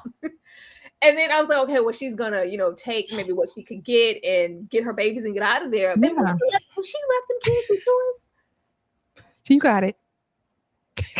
You got it. I can't have anything to do with him anymore. She said, I can't have no connection to Joyce. My fear was when she was like, I need to go. Can you just, I was like, I hope she doesn't self-harm or anything like that. I didn't know what she was going to do, but I did not think that she was intentionally leaving them kids. She said, yeah, I need to go. I'm like, so you didn't learn anything. You didn't learn anything. She was going to go find somebody else's husband. Yeah, I was hoping another husband child. But it was like, yeah, I have to re-up, but I can't with my children. I'll come back for them though. I was like, girl, I felt really sorry for Matipa, but she so easily got herself there. And I don't think any of the women were really studying the strength in the heart of who Jonasi was. They just saw this mask and what he presented as, he's wealthy and he's nice and he gives me everything that I want. But it's a lot to be said about a man who would discount and dismiss his wife of however many years, his children, the way he's treating them. Like, you soon be treated the same way, if not worse. And when it was dished out, like I who could be mad at Matipa? I was like, I didn't want you to leave them damn kids with Joyce, but I didn't want you to stay in that situation either. Baby, she had to go. It was terrible. Yeah, I think, and I think I don't know if they had to do it the way that they did to kind of humanize her at a certain point, because this is a woman who was not a dumb woman. She had some sort of business acumen of her own to even be able to, get into the company and kind of make her way, plot, plan, and scheme. But it also denotes kind of this level of research that she did before going here. So you knew that Joyce was a social media influencer in your country. You saw the life that she lived, and maybe even more, not as much about Jonas, but maybe more about, like you were talking about, the life that Joyce had. Like, I really want this, because it was like, I don't want to be your side piece. I want you to leave your family for me. Like, this is her full mission going into that. So immediately it was like, Matipa, you get what you get. But I think literally seeing the physicality of that situation and the fight, it really, and when you saw the aftermath, this was a shell of her former self, Tyra. This was not the same woman that we met before. I never thought he would do that to me. I never thought he would do that to me. Bump that after she knows everything out, like Essie, the hidden daughter, the whole, like, if he could treat his children that way, I'm not leaving my Joyce be damned. I'm not leaving my kids nowhere near. I'm not, like, for you to go over there with the sister's bestie, you could discount and maybe treat that daughter like she was some step heifer off the street, like you didn't even know because you're trying to keep her a secret. The way that you kept writing off your own children in-house when you weren't physically putting your hands on them. I'm not leaving my damn kids here. Joyce isn't even protecting her own children. Like, never has. All right, girl. I mean, because bar for bar. I mean, like I said, y'all hate Essie, but Joyce hasn't been an exceptional mother either. Like just even having Jonas anywhere in your child's orbit, knowing the damage that he's inflicted. And I think at one point we have a conversation between, I think it's the afterglow in the anniversary, when what am I going to tell the kids? Like, they've seen the ups and downs, and I promised them that I would not get back with you, and all of these things.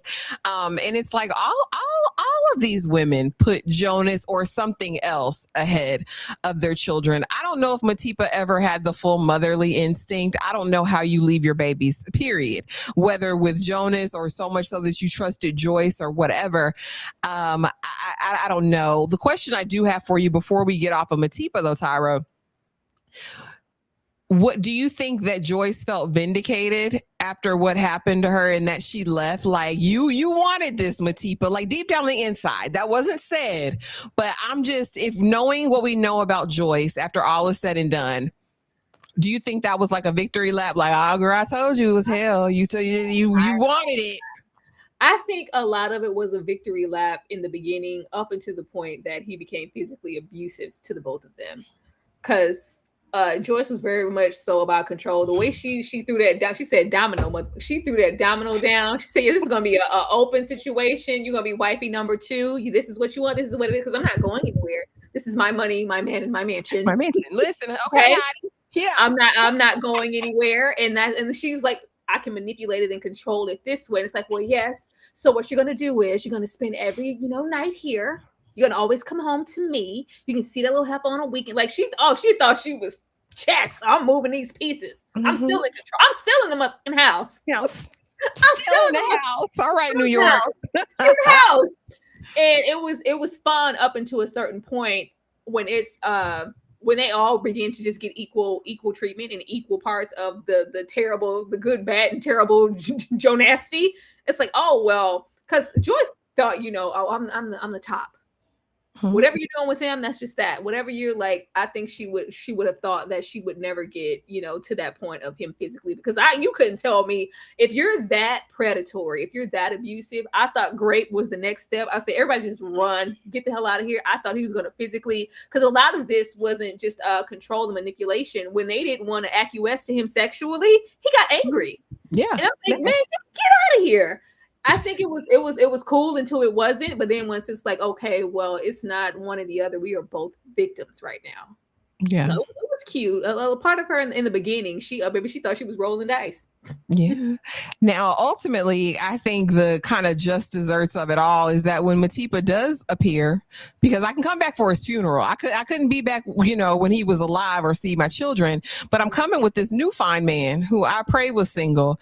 But also, the expectation that my twins are going to recognize me. They were babies. Well, you don't. Said his mommy. You don't recognize mommy? Girl, go to hell, respectfully. Tyra, what did you think about that moment at the funeral where she's looking for this embrace and they're like, lady, I don't know you. You're not my mommy. Like, weird. Just weird. I was like, what are you doing? Girl, go sit in the back and wait your turn. I was like, what is this? It made me, I guess, more alarming as far as additional parts of this. Like, are you going to, what does custody look like? Has Joyce like adopted them? Like what is this? What Joyce is? Does she just want to relinquish her twins? Like, cause you left them. You didn't think about them. I'm like, nothing about the situation gave. She was sending money. She was writing. She was letting her know this is where I'm standing in life, Joyce. Thank you. So it was like I left that raggedy duffel bag literally. In my tweets, and I just dipped because I needed to prioritize and save myself. You don't get to just roll up when you feel like it and you're well adjusted and, taken care of financially. And, mama's here. So, So what? No. So, I know. You're not my dad. Now let's get on over here to Joyce, honey, because the queen, the grande dame, if you will, in her white. Because listen, this is the innocence of it all. This was the purity. This was the sanctity of marriage. This was the legitimate first marriage, first wife. I help you build J&J. Without my daddy's money and my name, Jonas, you wouldn't be half the man you are. We built this life together. We made these beautiful children. And God forbid we forget their young boy who, whatever. He came and he went and we never saw him again, the little baby boy they had just had. But we go down the rabbit hole with Joyce. Now, a lot of people on the upload in the comment section, Tyra, were like, she won. She won. Yes, Joyce, you did your biggest one, sister. Like you did that. You did that. And I really want us to sit down and have a conversation around that. But first, Tyra, let's do a little quick break. Remind the people while we're here and take a little bathroom break. We will be right back in 2 and 2. All right.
Girl. All right. So again, we're over here. And I do want, before we get off deep into her, Tyra,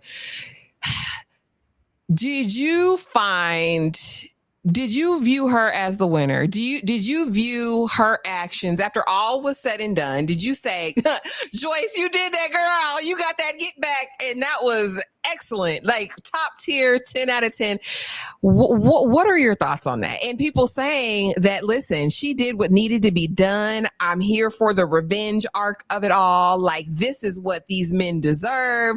Like, I want to know unbridled, unfiltered, your thoughts on that. Girl, I mean, if Joyce won, what was it, a door prize? Like, what did she win? There are no winners. They're all losers in this situation. Now, was I gonna be here, period, for any just desserts that demon got? Absolutely. But there's a conversation to be had about what that does to Joyce and her psyche moving forward. Joyce, a part of Joyce did not give, this is for all the women around America. It was never that. Joyce from the very beginning was for self. Always. And a lot of Joyce gave, for good or for bad, if I can't have you, no one can. And I was like, Joyce, I'm telling you, like I said with Essie, Joyce told me everything she needed to tell me about her when she didn't prioritize her own children, when she didn't feel the need to prioritize, what's her name? Our young baby. Lindani. Yeah, Lindani. She is just self. Look at what this is doing to me. Look at what this is doing to my marriage. Look at what this is doing. Once it got to a point of Jonasi being completely irredeemable, then it's like a revenge plot set up by the man. Now I'm ready to take you down. It wasn't so much of everything else, because if that's the case, we would have been tried to get at him long before. it shouldn't have taken for him to become a literal demon to say, oh, okay, you know what? I got something for you. You should have been had something for him based off of how he treated you, dismissed you, based off how he abused you, abused your children, discount everything down. Like it wasn't that. It was the fact that I want to win. Mm-hmm. I get to win because you took me through this. It wasn't a joint, for all of us or for me, because she was very adamant about, my kids and this is us. When we have those little backyard barbecues, I love you. Like, we're not going to let him steal our joy. This is us. I'm going to always prioritize. When did you prioritize them, Joyce? When did you? And the only time like Joyce's engine revved up and it's like, oh, I need some get back, or I need to attempt a 187 as she tried to so many times. The rat poison. I was like, how hard is it to kill a hermit crab? Damn, Joyce. It was when he got at her the most. And just as a mother, I'm sorry, I'm going to always expect, and I kept having to remember, you have 3 children. You have a fresh child. And it was never that. It was just always, how could you do this to me? How could you, now I have to do this to you because you did this to me. And even if it was a notion of, okay, you went too far when you did that thing on the stairs and you could have killed our son. You could have, or you tried this, or you beat, or you did. And she'll get right up into the point, even if it was attempted murder, baby, you didn't follow through. Mm-hmm. You didn't follow through. And then we get to, just the ass end of it. It's like, okay, yeah, I gotta poison his ass. I gotta poison him because he did X, Y, and Z. It just kind of felt like a lot of it was self-preservation, of course, but you don't get to leave me after everything that I've given and suffered and endured. And yeah, I'm going to take you out. And a lot of it between the both of them became competition, because you would have Jonasi say, it's very like in death, we can separate when we're dead. Mm-hmm. When I'm dead, then, there's a sense of freedom, but it wasn't at all like vindication for all the wrong that, no, you did this to me and now I'm doing this to you. We could have been great. We could have had a good life, Jonasi. If you would have just been satisfied with act right. Act right. If you had acted right, okay. But it was never that. You chose this, so throw the dirt on him. Yeah.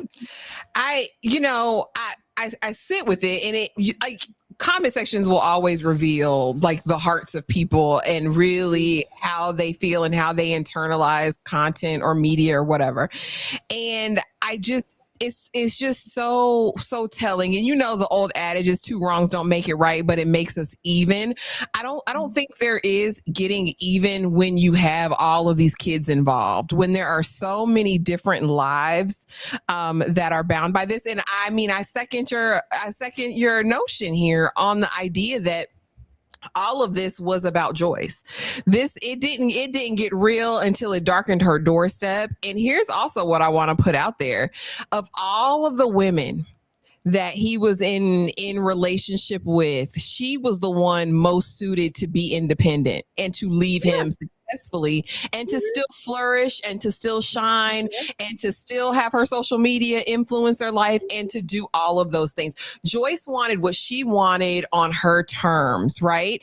And because I've invested this, because now the public knows this is my life and this is my husband, what shame is this going to bring on my name? Like, this image that I've built will be ruined if you don't come and do this 20th anniversary. Like, I am the objective. Like, even when we see that scene where after they come out as if they're going to be polygamists and going according to the culture, and that woman comes up to her in the park, oh, my husband had been talking about this and I was saying no, but when I saw you, I said, yes, honey, we can do this because Joyce does this.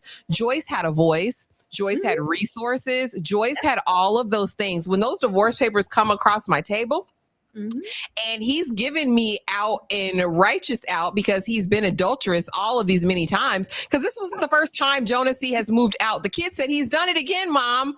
Like, this is him doing it all over again. He has had a pattern of this. You could have at any moment removed yourself from this situation, but no, I have to save face. I have to protect my image. I I have to do all of these things. Like the other women, I will say, I believe that she was also a victim. I think this was a part of conditioning. I think this is another one of those abusive type of relationships where I become indebted or so endeared to this man. I'm just hoping, because I have a vision of this life that I wanted. I want the mother and father and our babies here in the same house. But when you saw this man beat the brakes off your son and your daughter have to jump in and all of that, and you didn't say, oh, okay, yeah, that's fine, Jonasi. I'm going to do this on my own, because at this point, you're not just a detriment to me, but you're harming my children. And what is my new son? What am I really regenerating here in my household by letting you stay? And that's the part that gets me. Outside of the revenge plot and the package and delivering that to his doorstep, the fact that you made your son complicit in your deception at the end. Here's son, I want you to pretend to love your father. You're going to warm up to him. You're going to do all of these things. You're going to pretend, knowing at this point, Minzy hates his father because you've taken my girl, right? I've seen what you've done to my mother. I've lived this incel type life. And now my mother is using me as a weapon to get back at you in death. How do you live with yourself? And I think didn't she whisper over his grave, like, he will never be like you. That's the monologue at the end. And I'm thinking, he is exactly his father. Now you aided and abetted your son becoming Jonasi. And I think that is the sickest thing of all. And that's why she can never be a victor, in my opinion, and how she goes from victim in my eyes to full on villain. Tyra, talk to me about it, and kind of this notion of, my son's going to be totally different and I'm justified in everything, while you were the woman who was in the best position to get free of this burden. She was. I was like, I kept checking. I was like, Joyce, you're financially secure. Like you come from means and money. And also when y'all break it down, you have stock and stake in J&J. Like, it was all about image and perception for her. Part of Joyce was just like, I'm okay. Look, just don't embarrass me. Do whatever you're going to do. I care. It hurts. But if you come home to me, if it looks good on paper, if you're still at public engagements and events and it doesn't interfere with my brand deals and the things that I'm building for myself, or the things that I feel like I've put stock in all this time, I don't care. The moment it begins to show and you embarrass me and you're not prioritizing those things that have, made our marriage last this long, then it's an issue. Because Matipa was not the first or the last, honey. she definitely was not. Joyce, I felt really bad, and not just for the son, but also the daughter, because it was a lot of projecting and a lot of learned behavior, even with her mother in the house. It was very well, look at you. You need to do so. Like, I just gave birth. I just had a baby. Well, no wonder he has a wandering eye. Like, make sure. But it's also, the other devil on the shoulder of, well, baby, it might not be going the way. How about you prioritize? Let's get some offshore accounts. Let's get some funds. I know a lawyer. You can talk to some. No, he's going to come home. A lot of Joyce just didn't want to fail.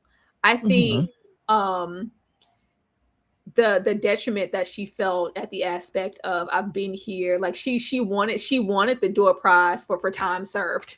It's like, I did all of this. I've served. I put all these billable hours that I put in behind your ass. Like, I built you. I helped you all the way down from college on up, and I'm just supposed to leave it? Like, I'm supposed to let some other woman pull? That's why she felt so threatened by Matipa. I'm supposed to let some other woman claim what? It was all about her, just like Essie. Like, children be damned. Your self-esteem, your livelihood, your body, who you are. Like, the way she just kept breaking down, like, blow by blow, like, mentally, like, she was them screaming fits in the car. When she was tugging on that man, when Jonasi had to do the shaking move in front of the house. Don't leave me. Don't leave me. Don't leave. He's like, all right, you're right. Let me. He's like, yeah, let me get my ass. He said, I gotta go. I have to get out of here. I have to get away from you. Like, it was. It really felt like she was just ashamed of having to wave that white flag, and just the idea of just the culture, and my marriage didn't succeed. My marriage failed to the public because it was, the high priestess and this person and the lawyer and this person, the upper echelon of our community is here. everybody knows what's going on. Like, everybody knows. Yeah. Everybody knows that, Jonasi is landing low and spreading it wide. And that's really when you got to see Joe come around more, because it's like, well, yeah, I'm here for J and J, meaning you and your wife. And it's like, well, I got to make sure I'm keeping all of them happy. Matipa, brings a whole lot, but she doesn't bring that. I do need Joyce, for that aspect. And then, of course, he comes around to realizing all the other things that he'll be missing out on if Joyce isn't in the picture, or his kids. But child, Joyce was just really, really sad. I did, because I kept waiting for Joyce to stand up, because she had every reason to. I'm like, you're not going to be left, destitute or without. You're not hanging on to him in that way. You're just hanging on to who he is as a man. And he offers nothing. He's such a terrible husband. He's just terrible. And it's like, well, I have to hold on to him because I want him. I put this work in. I did. And it's like, discount all of the other. For me, that came second to the way she kept projecting to the other women in his life. I was like, Joyce, what do you want from them? What do you want from expect girl? The way she was, she was mad at him.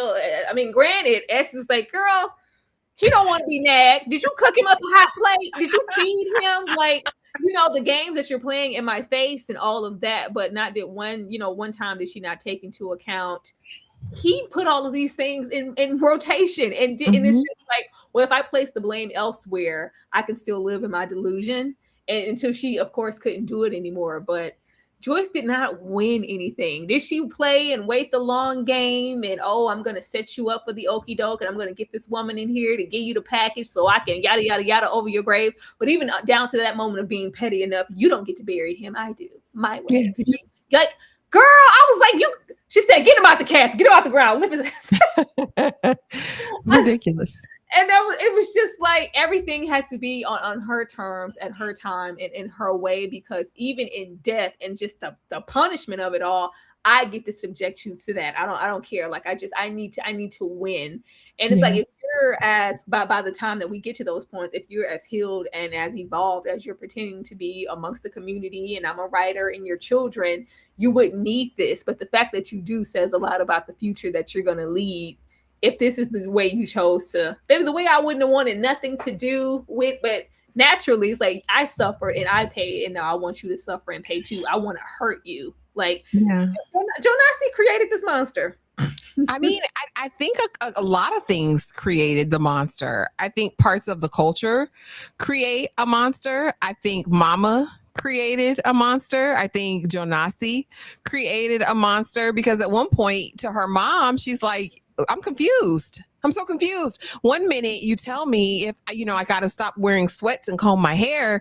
The next minute you're saying, yeah, you funnel some money off because we don't know what he's going to do. So, get yourself together. And I try to think like, well, if this is what we're getting present day at 40 plus years old, how was Joyce raised? Right. Cause your father, I wish I would have done X, Y, or Z. So what did Joyce see?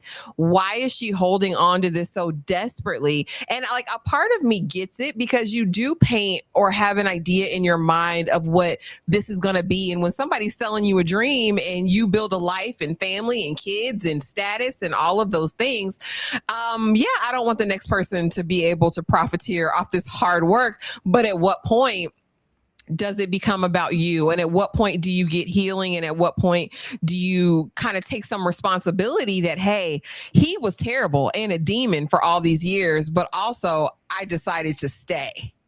Like, I didn't run at the first sign of stormy weather. I stayed, and I continued to stay, even though it went crazy. Even though when he brought the other, I gave him the idea of a second wife. Actually, he didn't even come up with that. I did, so that I could control the narrative and I could still be number one, right? Because she could be wife number two, and I can manage this and run that. But yeah, nobody's ever going to take the top spot. I think this was about pride. I think it was about ego. But I also have to consider that a lot of this had to do with how she was raised as well. But Joyce is a doozy, honey. Joyce is a total doozy. Now let's get over to this man. Ew. The cake and eat it too archetype. And I remember this episode. I said, what is he eating off the floor? I was like, oh, God. That's some fingers in that cake. I said, you sick pervert. Yuck. It was so nasty. But we get over here. And this is, again, the cake and eat it too archetype in my mind. And this is that person. Because I don't think it's limited just to males. I think this could be a woman also. But this idea that I need to conquer, I need to conquest, I need to be able to have you and you and you and you and you and you and you and whatever I want to quench whatever thirst I have. Like, I want you at home and keep it cute, and I'll keep you up. I'll pay the bills. That's easy. That's easy peasy work. But I want to be able to follow all of my predilections, all of my crazy, nasty whims. I want to be able to do all of that. And I don't want too much lip about it. You know what I mean? I want to be able to sin in peace and come home and eat you up too, girl. I want a smorgasbord. I want to eat all the South African cooter cat that I can possibly eat, and I don't want to hear no lip about it. At this point, everybody done forgot about his birthday in this specific thing, or didn't forget about it. But damn it, what are you doing over here? My man's coming over. Listen, Joyce said, no, I didn't plan anything. Yeah, sorry, Matipa, I can't spend the day with you because Joyce got something planned for me when I get home. Joyce said, who? What? What's today? Oh yeah, no, I ain't do nothing. So at this point, he gets this chocolate cake and he sits on the floor and he eats it with his literal hands and fingers. This speaks to the despicable nature of a Jonasi to me. But also, like you said, we go back. We meet young Jonas, clearly bullied, clearly had issues with his father, who they say was alcoholic, abusive, all of those things. The only somebody who loved him was his brother Magesh, and he treated Magesh like crap as well. I don't believe Jonasi knew what love was. I don't think Jonasi wanted to know what love was. I do. I think this was about conquest. I think this was about power. I think this was about control. I think it was about taking territory. For all intents and purposes, Jonasi was a colonizer. Tyra, talk to me about him, Joe Nasty, as you call him, and that cake and eat it too archetype. And have you met this type of person in real life? Hell no. I stay clear. If you even giving me the vibe of a Jonasi, I'm out of here. Like, I have not, fortunately, ran across a Jonasi. I mean, via proxy, like, oh, you ever heard about, like, you hear these stories, but thankfully, I stay clear and I have never encountered one of these individuals. Like, this is a scary man. This scene was, I said, is this a horror festival? The light shifted. It was a total shift. This is insidious. What is going on? This is dark. This is a demented psyche of a man. Like, he wanted to, he was either going to be hell on wheels for you or just the light of your life. It's no in between. Mm-hmm. And he works on a transactional basis. The moment you step out of the bounds as far as what I want you in whatever capacity, then you need to suffer. I was like, that's a pretty fine line. And what he seemed to want more than anything outside of just control, because even with the lifestyle, like, I would think you would want to prioritize what you've worked so hard for, the company, the way that things look. His sexual appetite trumped everything. Be damn. Could give a damn. I need to go where the legs are open and the vagina is hot. Where he said, where are the women? Where's the ass? I don't care. Like, this is I haven't encountered a man like this, but you hear about so many. I think it's really, really terrifying that someone could have such a lack of sexual control or discipline. Like, this is terrifying.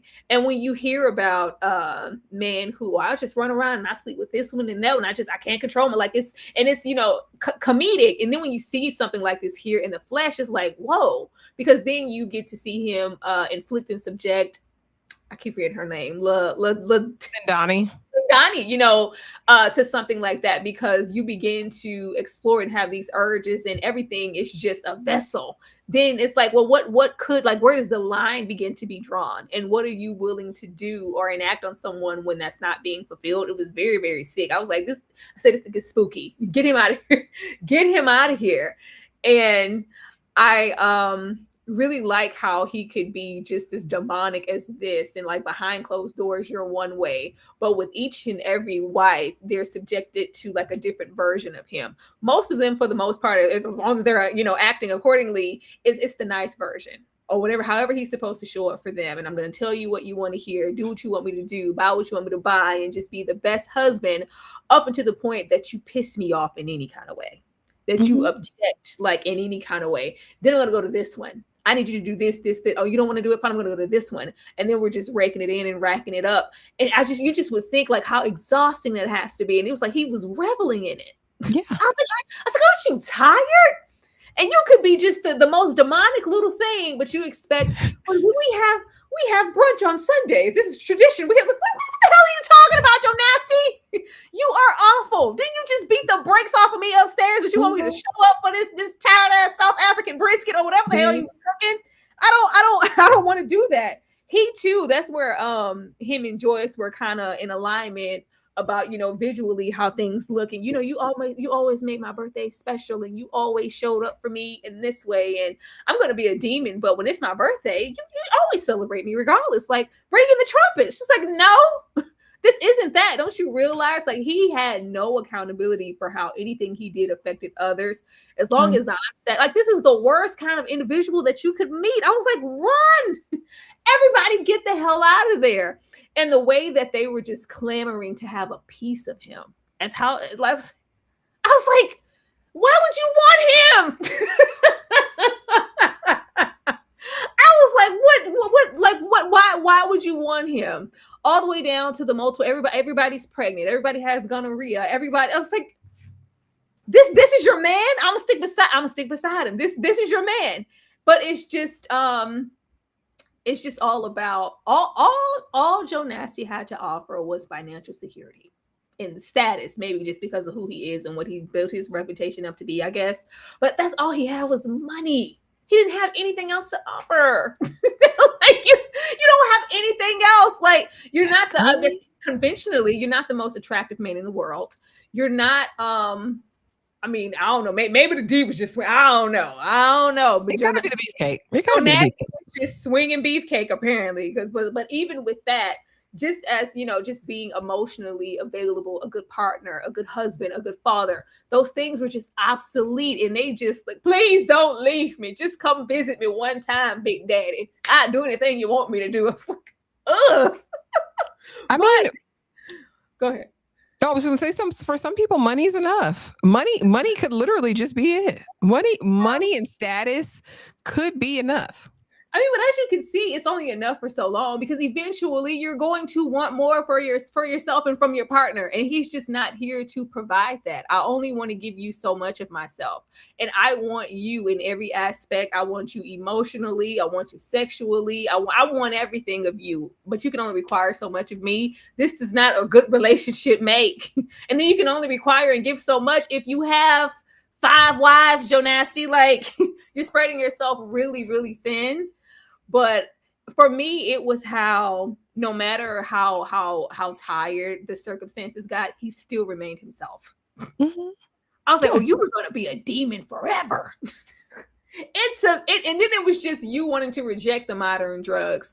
If you would have just think if he had, okay, sure, I'll take what I got to take and get healthy, baby. The way the package would have been spread across the city, because I'm hitting him in every single way. Mm-hmm.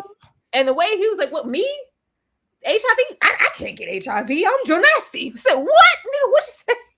I can't. I'm invincible. I'm this, like, even in the way you could literally have Joyce, like, oh, Joyce, no self-harm in this house, baby. It's okay. I ain't going. Like, what you mean? She was about to shoot you. Because it could never be me. It's gonna be you. Oh, I gotta watch her. I gotta take her. Oh, with the fact that he believed, she's like, yeah, you had a little heart attack. It's like a heart attack. You were poisoned, but he just felt like you could go on and you could do this forever, and they were all going to just bend to his whim because they were for so long. I felt really disturbed by Jonasi, and I wanted every single woman to get out of his vicinity. The fact that we got to see him disintegrate down to nothing, and it was like just like well, we all got to go sometime. Go on, pack him up, nurse. Pack him up and put his ass in the ground. He lived life. He laid pipe and died. Put him away, because he needs to go. Like, it took that to slow you down, unfortunately. And then you want to have a rainbow moment about your family. I can see the light, and you're 3 blinks away from death. That's what it took for you to try to rationalize yourself as a human being and as a brother and what you really need. That's crazy, and it's sick, and unfortunately, it's a lot of Jonasis in the world. There are, and I mean, I'm grateful you haven't come across a cake and eat it too archetype. I in fact have.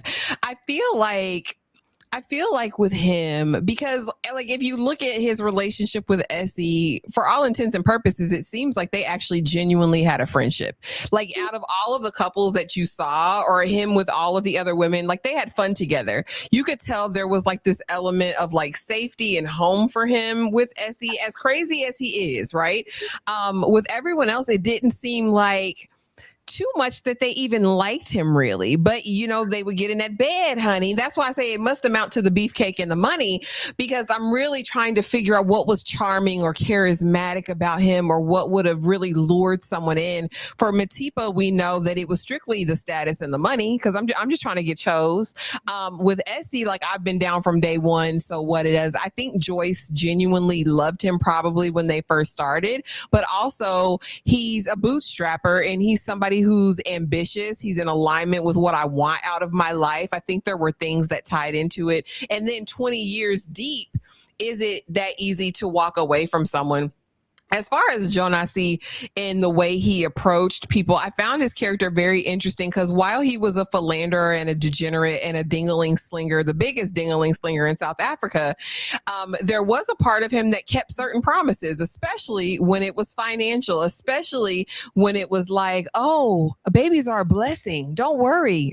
It's fine, Lindani. No, we don't believe in taking out no baby. You have the baby. I'm big Papa. I'm Big Daddy. Knowing you have these kids that you barely attend to, and when you do, it seems as though it's mainly in anger and upset.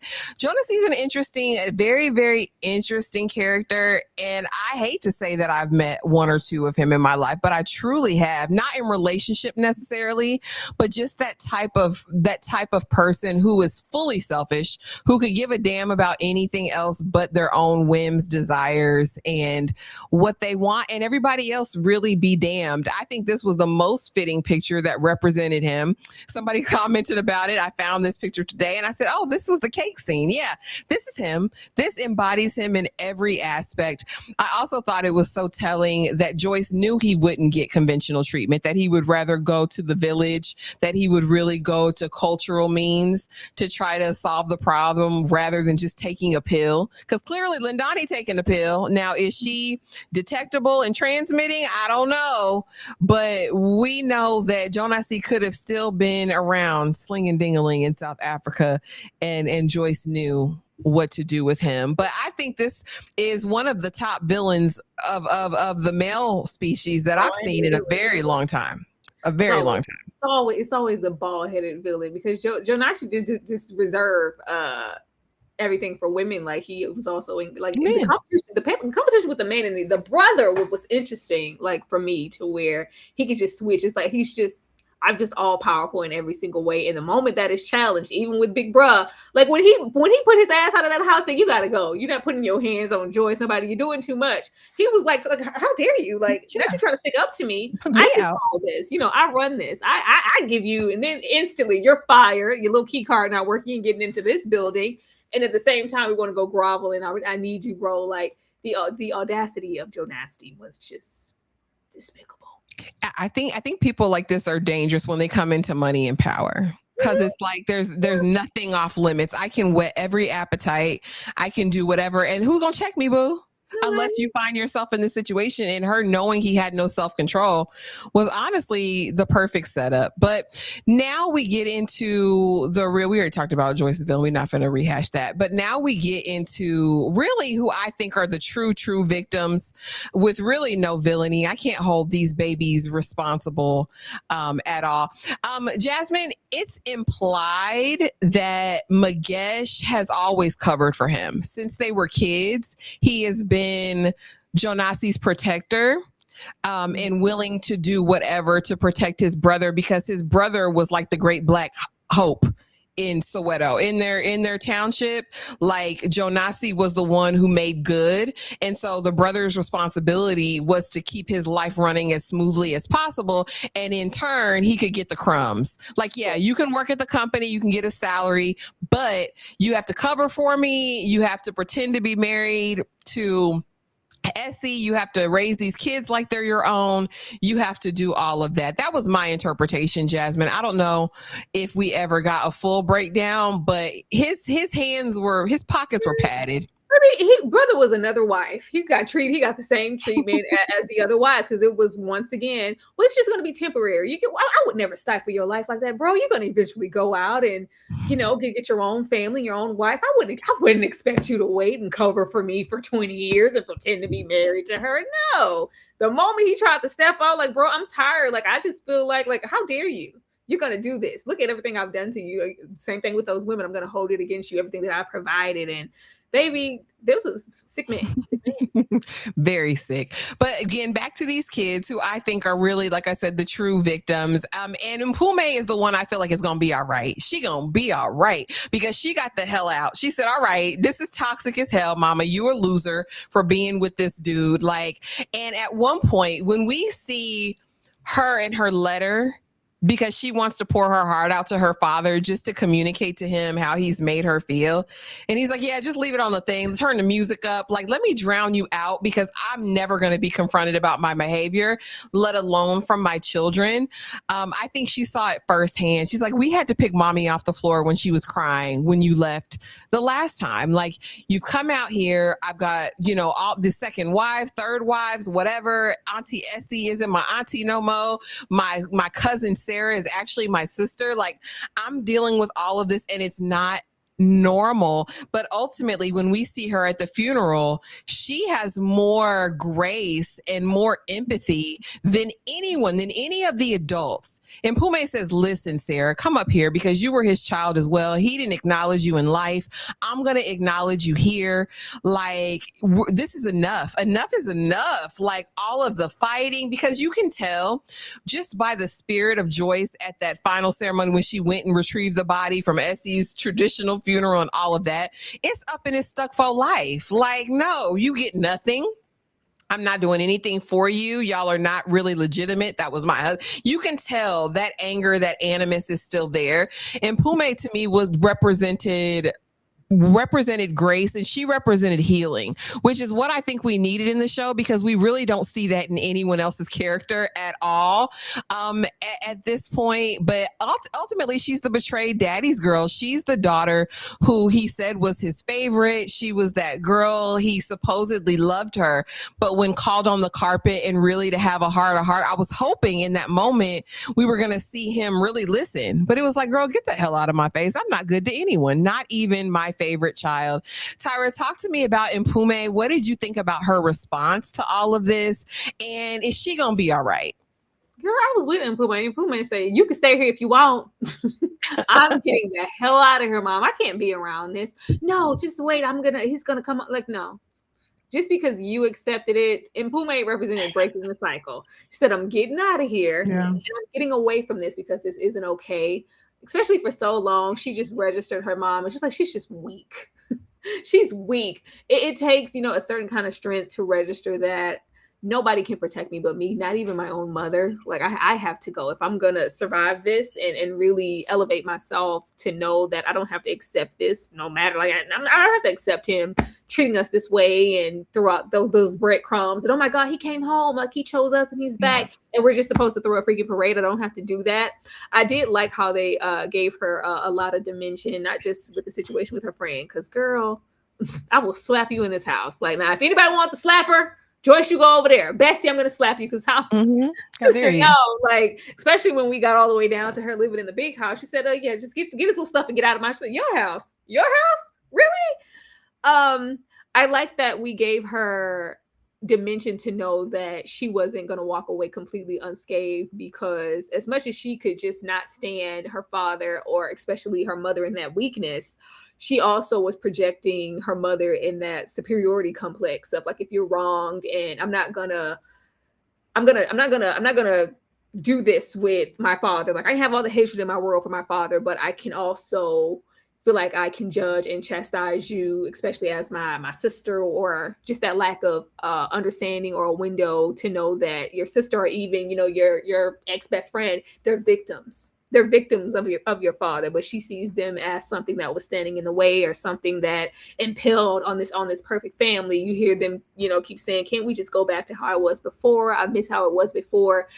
Really, she felt like she was gonna hold on to that grudge to the very end. I didn't know we were going when she told the sister, when Sarah was like, okay, finally somebody acknowledged me. Poor Sarah. And it was like, I thought she was gonna take that spirit of non-forgiveness, that Joyce spirit was gonna be on her back and on her neck to the grave. But it was like, no, you know what? I do have to break the cycle and acknowledge my father for who he was, but also acknowledge all of my siblings, and that we're a product of this, and we're all victims, not just, you know, something that messed up the family. I'm glad that we made that full circle, because I didn't know if she was gonna make it. She hated. I hate your stinking guts, Sarah. She hated Sarah, you know, really, really bad. And I was really happy for this, and she could acknowledge that my dad was my dad, but he is far from perfect. Absolutely. I mean, yeah. I mean, Sarah went to bobbing and weaving on her first love, the man she was about to get that coot name to. When she told Sarah, I'm about to give him some, Sarah said, not on my watch. I'm going to go in here and I'm going to F that up. Because, yeah, somebody got to pay for how I'm feeling. I loved Mpumi's character. I liked her arc. I like to see. Now, we shall see if we do get a season 2, which we need to. Like, we need that. Like, the culture needs that. I'll be interested to see. I really think when it came down to it, I really think she was Jonasi's favorite because of her accomplishments. Like, at one point, we get into how she's this scholar and she's been accepted here and she's going places and she's going to be working for the company because she's my spitting image. She's going to take over. I think he liked what she represented to the world, not so much who she was, because I don't think he knew who she was. It's a typical Jonasi, you know, father-daughter situation. Like, he would hate for you know, you hate for your daughter to meet. He would never want her to be subjected to a man like him. Mm. She's going to be strong-minded, and she's going to elevate, and she's not weak-willed, you know, not like my son. She's strong and she's a chip off the old block. Like, if anybody was to try to subject her to the same treatment that he was running around here perpetuating, he would die. Because, not, you know, it's very like all the other hoes be damned, not my daughter. It was very that. But it felt like he was affected the most when she didn't just receive him with open arms and grace and favor. Like, not you, you know, Mincy, go over there, but not my baby girl. It's like, asshole. Oh, Lord have mercy. Now we get over here, and we've kind of already touched on but our baby Sarah was so broken and so in delusion and so angry, justifiably. But why do I have to be the sacred? I'm just as good. I'm just as smart. I'm just as special. I'm just as much his child as you know, Mpume is, and I get nothing. I get no acknowledgement. I can't work for the company. This man won't even have lunch with me. When she was sitting there at that table, yes, for two, table for two. My dad's coming. Like, my dad's coming. And we see her juice go from, and I'm like, oh, that man ain't coming. Sister, get up. And then we have to go. Like, here's our picture, Dad, so you can have it up in your office. Get there. Where's the picture I gave you? Like, talk to my secretary. She'll put me on the schedule. I already did, and she put me on the schedule. You didn't make it to our, you know, to our meeting. And again, just the fact that she just wanted to be covered and she just wanted to be known and she just wanted to be acknowledged was so heartbreaking. And then also on the other side of that, we see her make a litany just of terrible choices and terrible decisions because I'm not being chosen. I'm watching my mom never be chose. I'm watching me live my life as a secret. My brother's a drunk. My cousin sister has the life that I feel like I deserve. So let me kiss my Uncle Daddy in the mouth and, try to figure out the rest of my life. But ultimately, I think that funeral acknowledgement will do something for her. But is she fully healed? I don't know. Is she on the road to healing, baby? I don't know. It gives Sarah gonna be hell in the paint unless there is divine intervention. Tyra, talk to me about Sarah, the secret. Sarah in for a long, hard life. Sarah's life is going to be hard.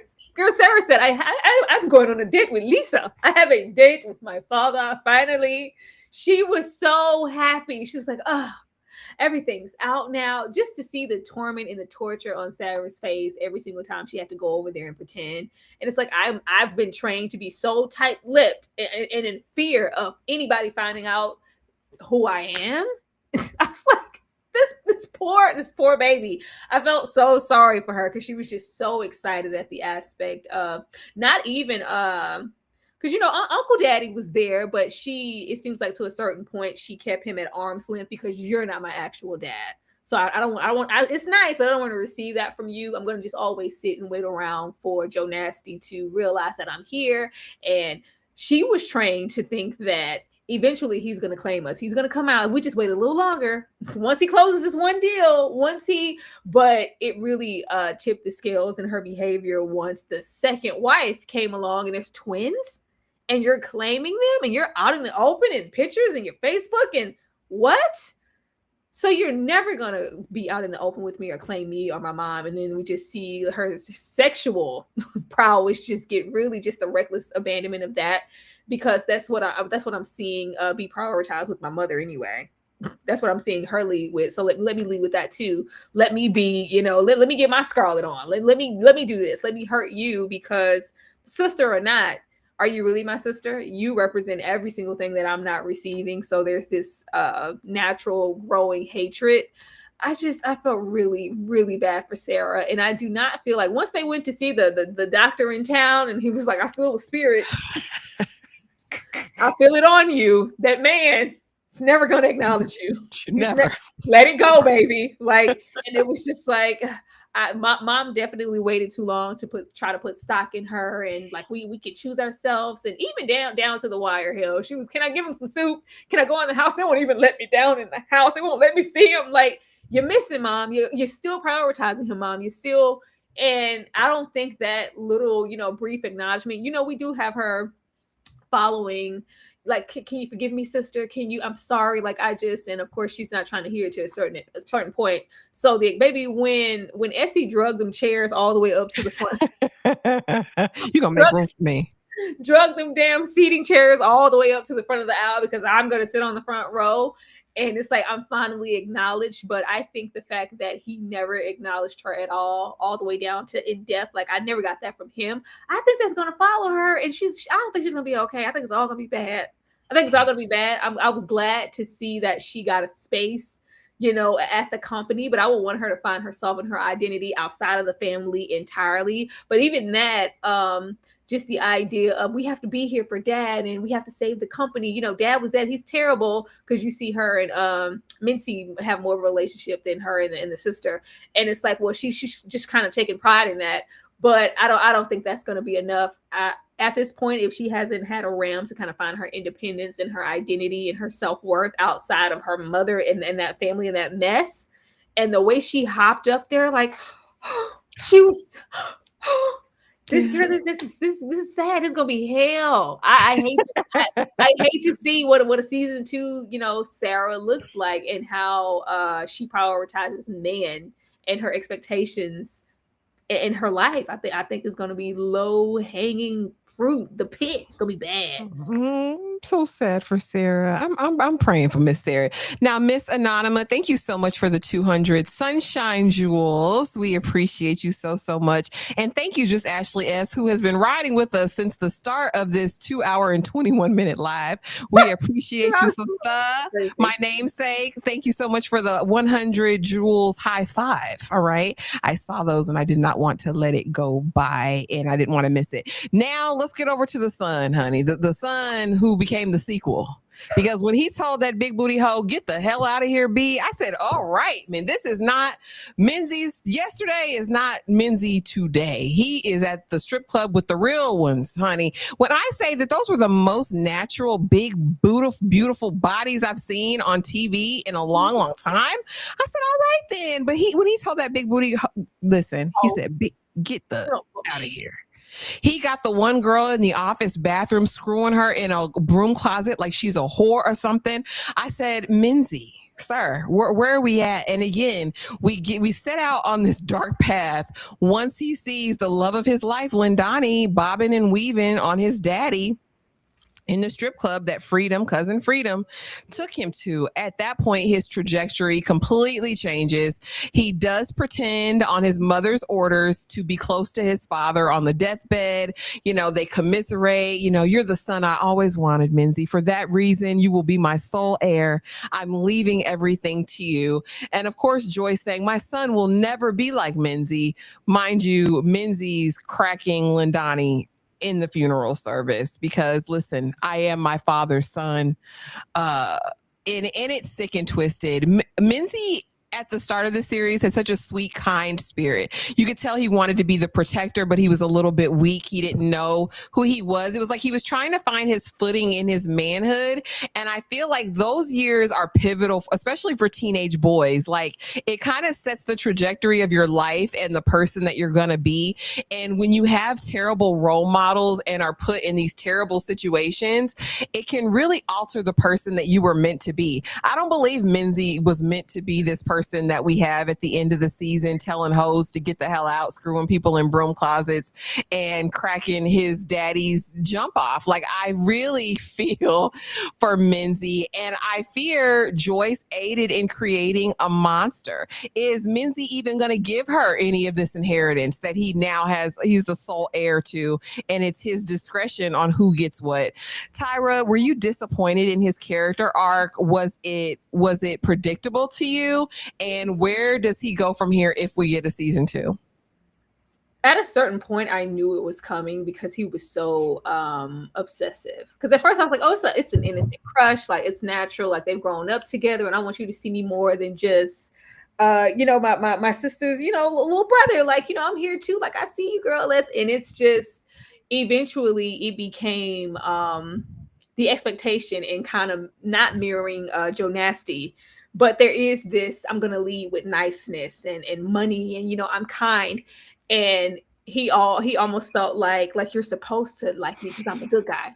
It's like, well, wasn't I nice to you? I'm kind to you every time. Like it's like I could provide, eventually do everything, right? Like I'm the nice guy. Like nice guy should finish first, right? Like I bought you this drink, right? Like no, it was very like.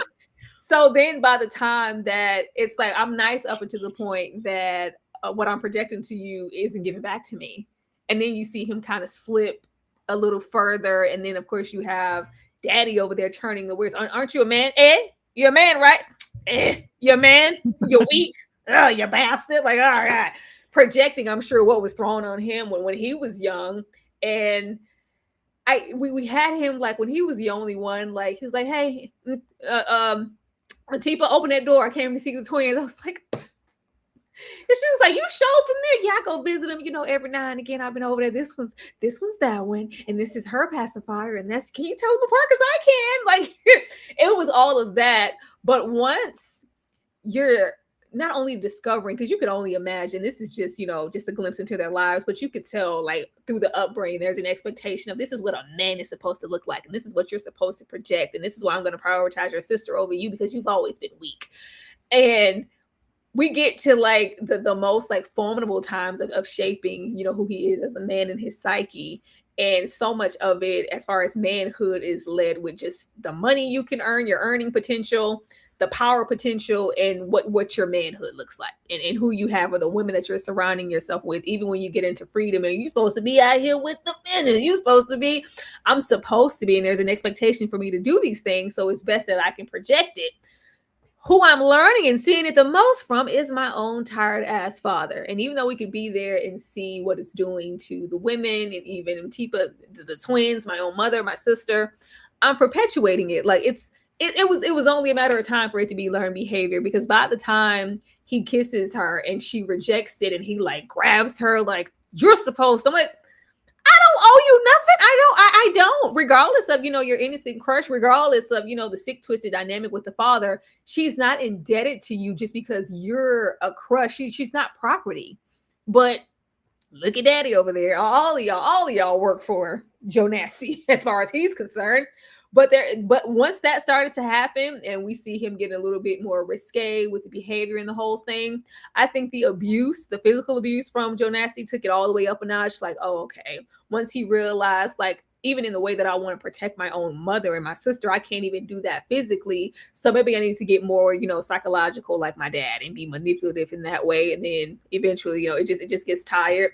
Would you have wanted Mincy to be different and make a different decision? But a different decision is that moment where like they're constantly, you can tell like this is normal behavior, that they're always arguing and he's in his room and I'm just going to put the headphones on. This is normal. This is just what we do here and how we've grown up. And I think it would have made a difference if Joyce chose them and took them. I'm not going to subject my children to this. It was just like, this is acceptable behavior. We're just supposed to endure it. And well, once I get whomever I'm going to get, they're just supposed to endure it because I'm inheriting this company and this money. I'm the provider, right? It's just the whole sorry system. And he's going to be the same way. Once he rolled up and he said, "Hey, badass yellow bone, let's go in this closet, girl." I say, "Oh, Mincy, yellow bone." I say, "Oh, we got to go." I said, "It's over. It's over." Once that happened, I say he's done for. When he had that heart attack because she was give me head time. Oh, I can't breathe. Lord Jesus, why, Lord Jesus? That's what he said. Mincy died. Mincy died in that strip. Oh, God, Jesus, no, Lord Jesus, why, Lord? She said, "Why did it have to be him? Jesus, take me with you, Lord." Like, oh, I said, Mincy, get up.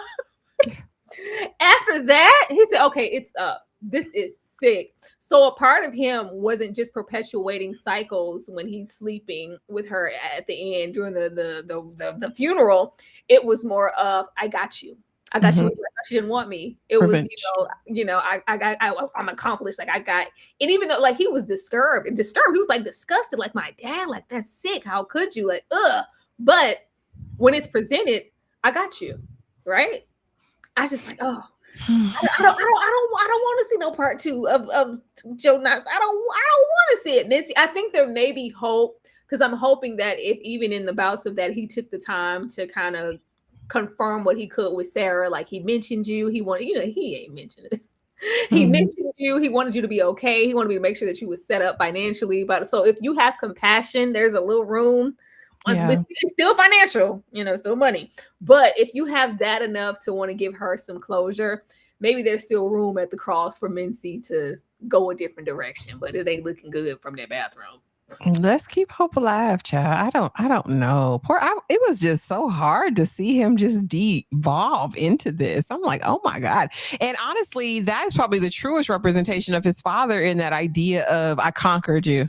Like I did that conquest because that's been his father's whole MO throughout this entire thing. And I just devastating. I hope he don't get sick though. I'm like, what are you doing, Mincy? And you know what it is. So now I think the biggest thing and a lot of the conversation that I've seen in these online streets has been around, the polygamist isn't really about polygamy because this is not our version of polygamy. We South Africans, polygamy is part of the culture. And this wasn't polygamy. This was something totally different. And the author actually has stated the same thing, that this really isn't polygamy coming from, and this isn't based on a true story. I know a lot of people were thinking that this was based on a Zimbabwean politician or a South African politician or someone that, has been known to be a polygamist. And she said she wanted this to start a conversation around people using the guise of polygamy,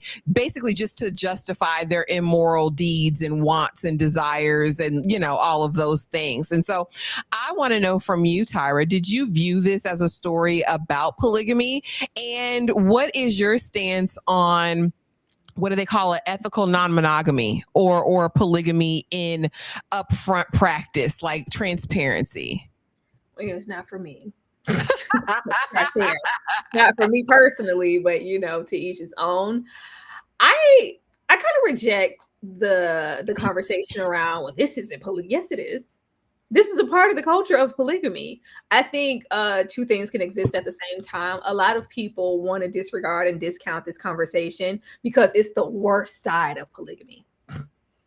But that doesn't mean that it's not happening. And people don't, of course, use this to validate their own hunches. But let's not act like every single person who is practicing polygamy is righteous and forthcoming and this and that. And everybody's happening there. The dynamic when we all have land and, good night, John boy, we all share. It's just all great. Sometimes it's not. I think that both of these identities as far as polygamy need to be shared so that people know what it is and what it isn't. This is the worst, outcome, of course, of polygamy, because we're not really vocally upfront about what we're doing and why, and us wanting to even be a polygamist in the first place. But at the same time, there can still be someone just as open about, I'm a polygamist and this is what it is, and your wife in this, and still treat you the exact same way that Jonasi is treating these women. So I think it gives a wide scope of it. And even if it is, more so with this being a South African situation, baby, the way that polygamy is spreading as the norm, it's all, out loud and all outside. It's not just something so much centered now, or like, oh, it's becoming a really massive part of the culture, and it's a choice. But I think it's nice to have something like this to show dimension, whether it is what's so great about it or what I know now what not to look for when I'm seeking out polygamy with anybody, because worst case scenario, you might meet a Jonasi.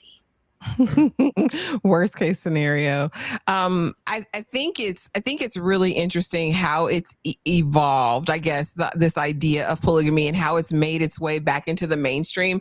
Even in the States, polygamy has been practiced in a lot of Muslim, like we see it a lot, like you hear about it from like Mormon fundamentalists and things like that, the Watts in Utah and Idaho and such. But polygamy on the low has been going down in Muslim practices and households, but then also in other kind of cultic circles in the Black community. It's kind of hush, but if you know, it's not a new thing. And a lot of times, I think how they positioned it in olden days was you do want to create legacy, and it was about nation building, and it's about working the land. And if I can acquire these wives, I can have more labor force because they can have more kids, and I can, expand my name greatly, and it's honor, and it's all of those things.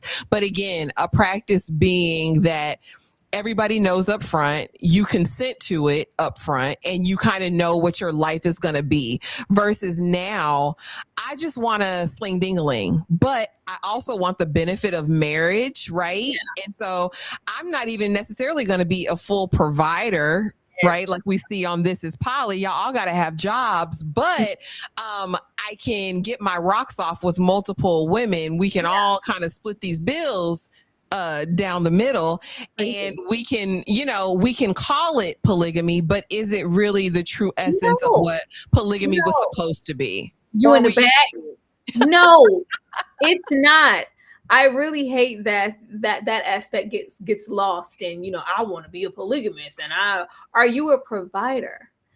I think the idea of the building part and being a nurturer and a provider, and knowing the weight that it takes to be a part of the polygamy community, like that gets lost upon you. You procreating, and I must go forth and spread my seed, whatever. You're doing that. And it's like, well, yeah, the aspect of you getting this choice of a lifestyle, but still the women are expected to work and also provide and contribute and bear the weight. I'm like, where it has said that at? Where did it say that? Because I thought the benefits of being a polygamist is that you get all of the traditional, roles, or that placate you having these women and, the children, if that's what you're choosing to do, or just all the way down to just, the romantic part, the sexual part, the emotional vulnerability, and the choice to go and flow, is because we're being taken care of. Yeah. Yeah. So it's like, if we're not being taken care of, what's so great about it? Yeah. What is it doing? Oh, it's work. It's work. And I don't know, as far as all the work, labor. Free labor. As far as all the work it would take to even, because I'm sure, y'all see those shows where we have to work out a schedule and who gets what time and where, and this, and the kids, and who work, and the breakdown of the food, and the that, and that. Like, it takes a whole lot. If you have to do all of that on top of financially providing, maybe this is the factory. I'm getting the hell out of here. This is a job. I ain't signing for that. Yeah. So I think that's been an interesting conversation around it. And again, some people, traditional people, don't consider what, Jonasi did as true polygamy, but just kind of an umbrella to capture what he wanted to do, his own little individual desires. And like I said, the author talks about her grandfather being a polygamist, and kind of when she went to work in the big city, working in corporate, she saw how the people there, the rich men, had their cake and were eating it too. They had their wives and they were whatever, and they would put it under this umbrella, but it was under deception and all of those things. So very interesting conversation, very interesting topic around that. And then here are just some little rapid fire questions to go ahead and end the live. I want to know from you, Tyra, and one word answers, or as short and sweet as you want them to be. Would Joyce have ever left if he never put his hands on her?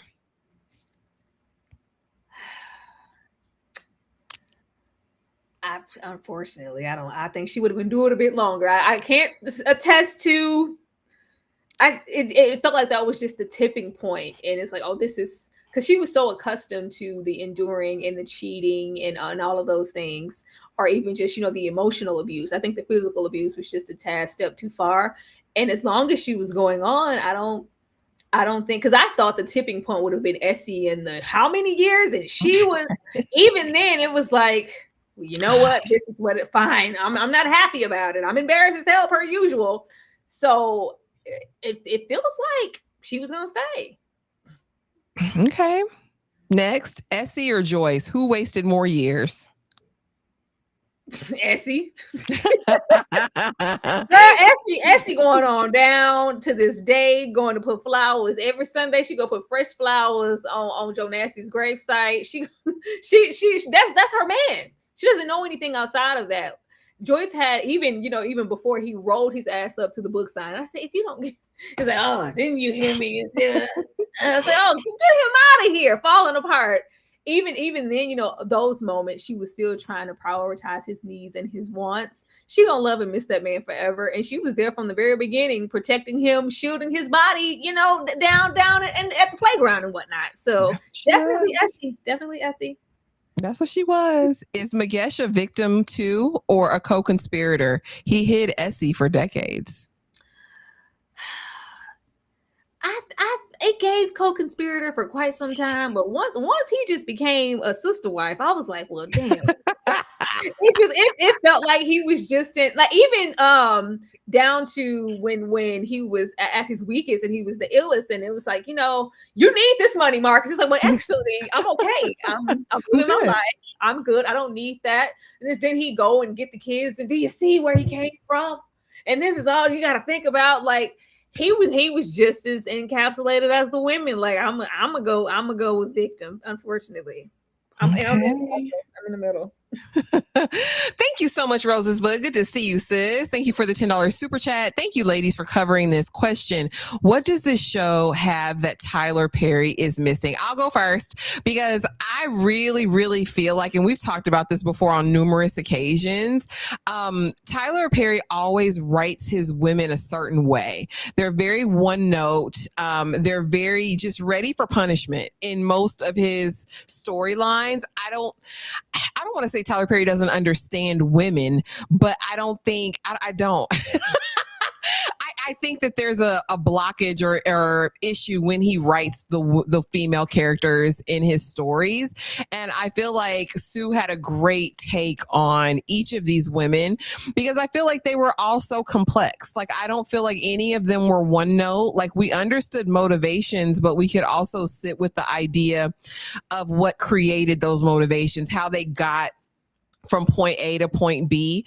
In Tyler Perry's stories, they're either victims or they're predators, or, you know what I mean? There's not really a ton of in between, in my opinion. And then as far as we can get into just narratively speaking, the ability to kind of knit a yarn that's cohesive and has continuity and does all of that.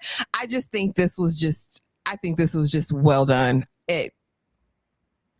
Tyra. There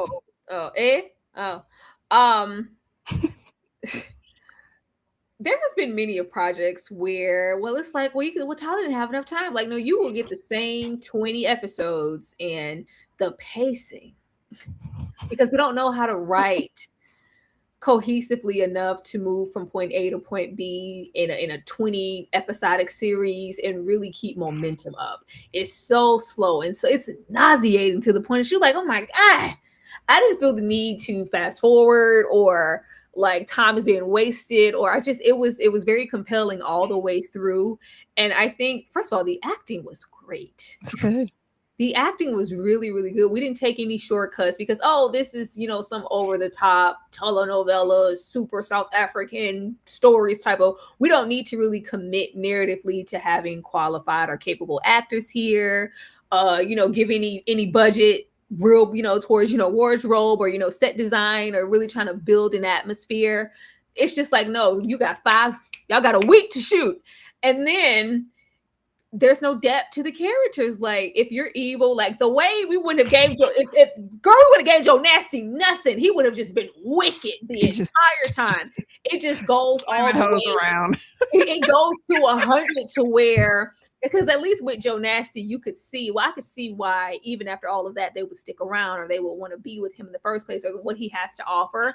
But with Tyler, it's just nothing. If you're evil, what was that? What were we watching? Divorce in the Black.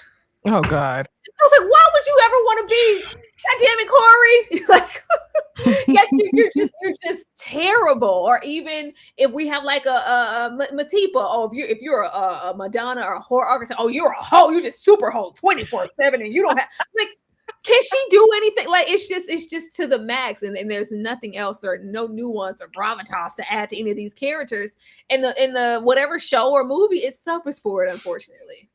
Yeah, unfortunately. But thank you, Boo, for that super chat.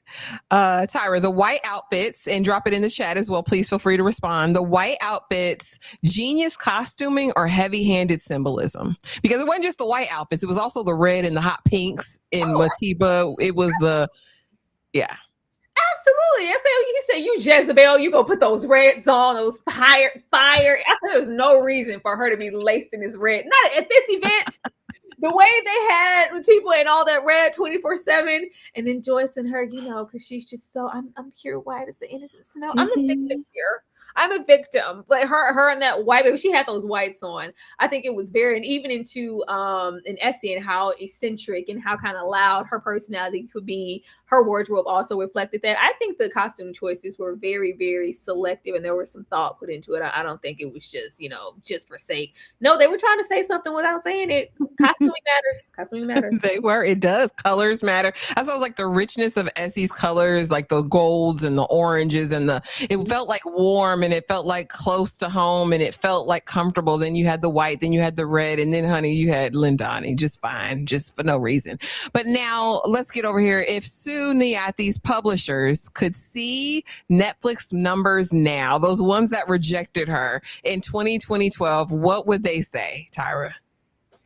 Well, how many more you got? What else you got? We didn't take it. We could take it now. Like, I think this has really solidified her as a force as far as her stories. And if you didn't want me then, you're definitely gonna want me now. I'm just glad that the eyes are finally open and she can be seen.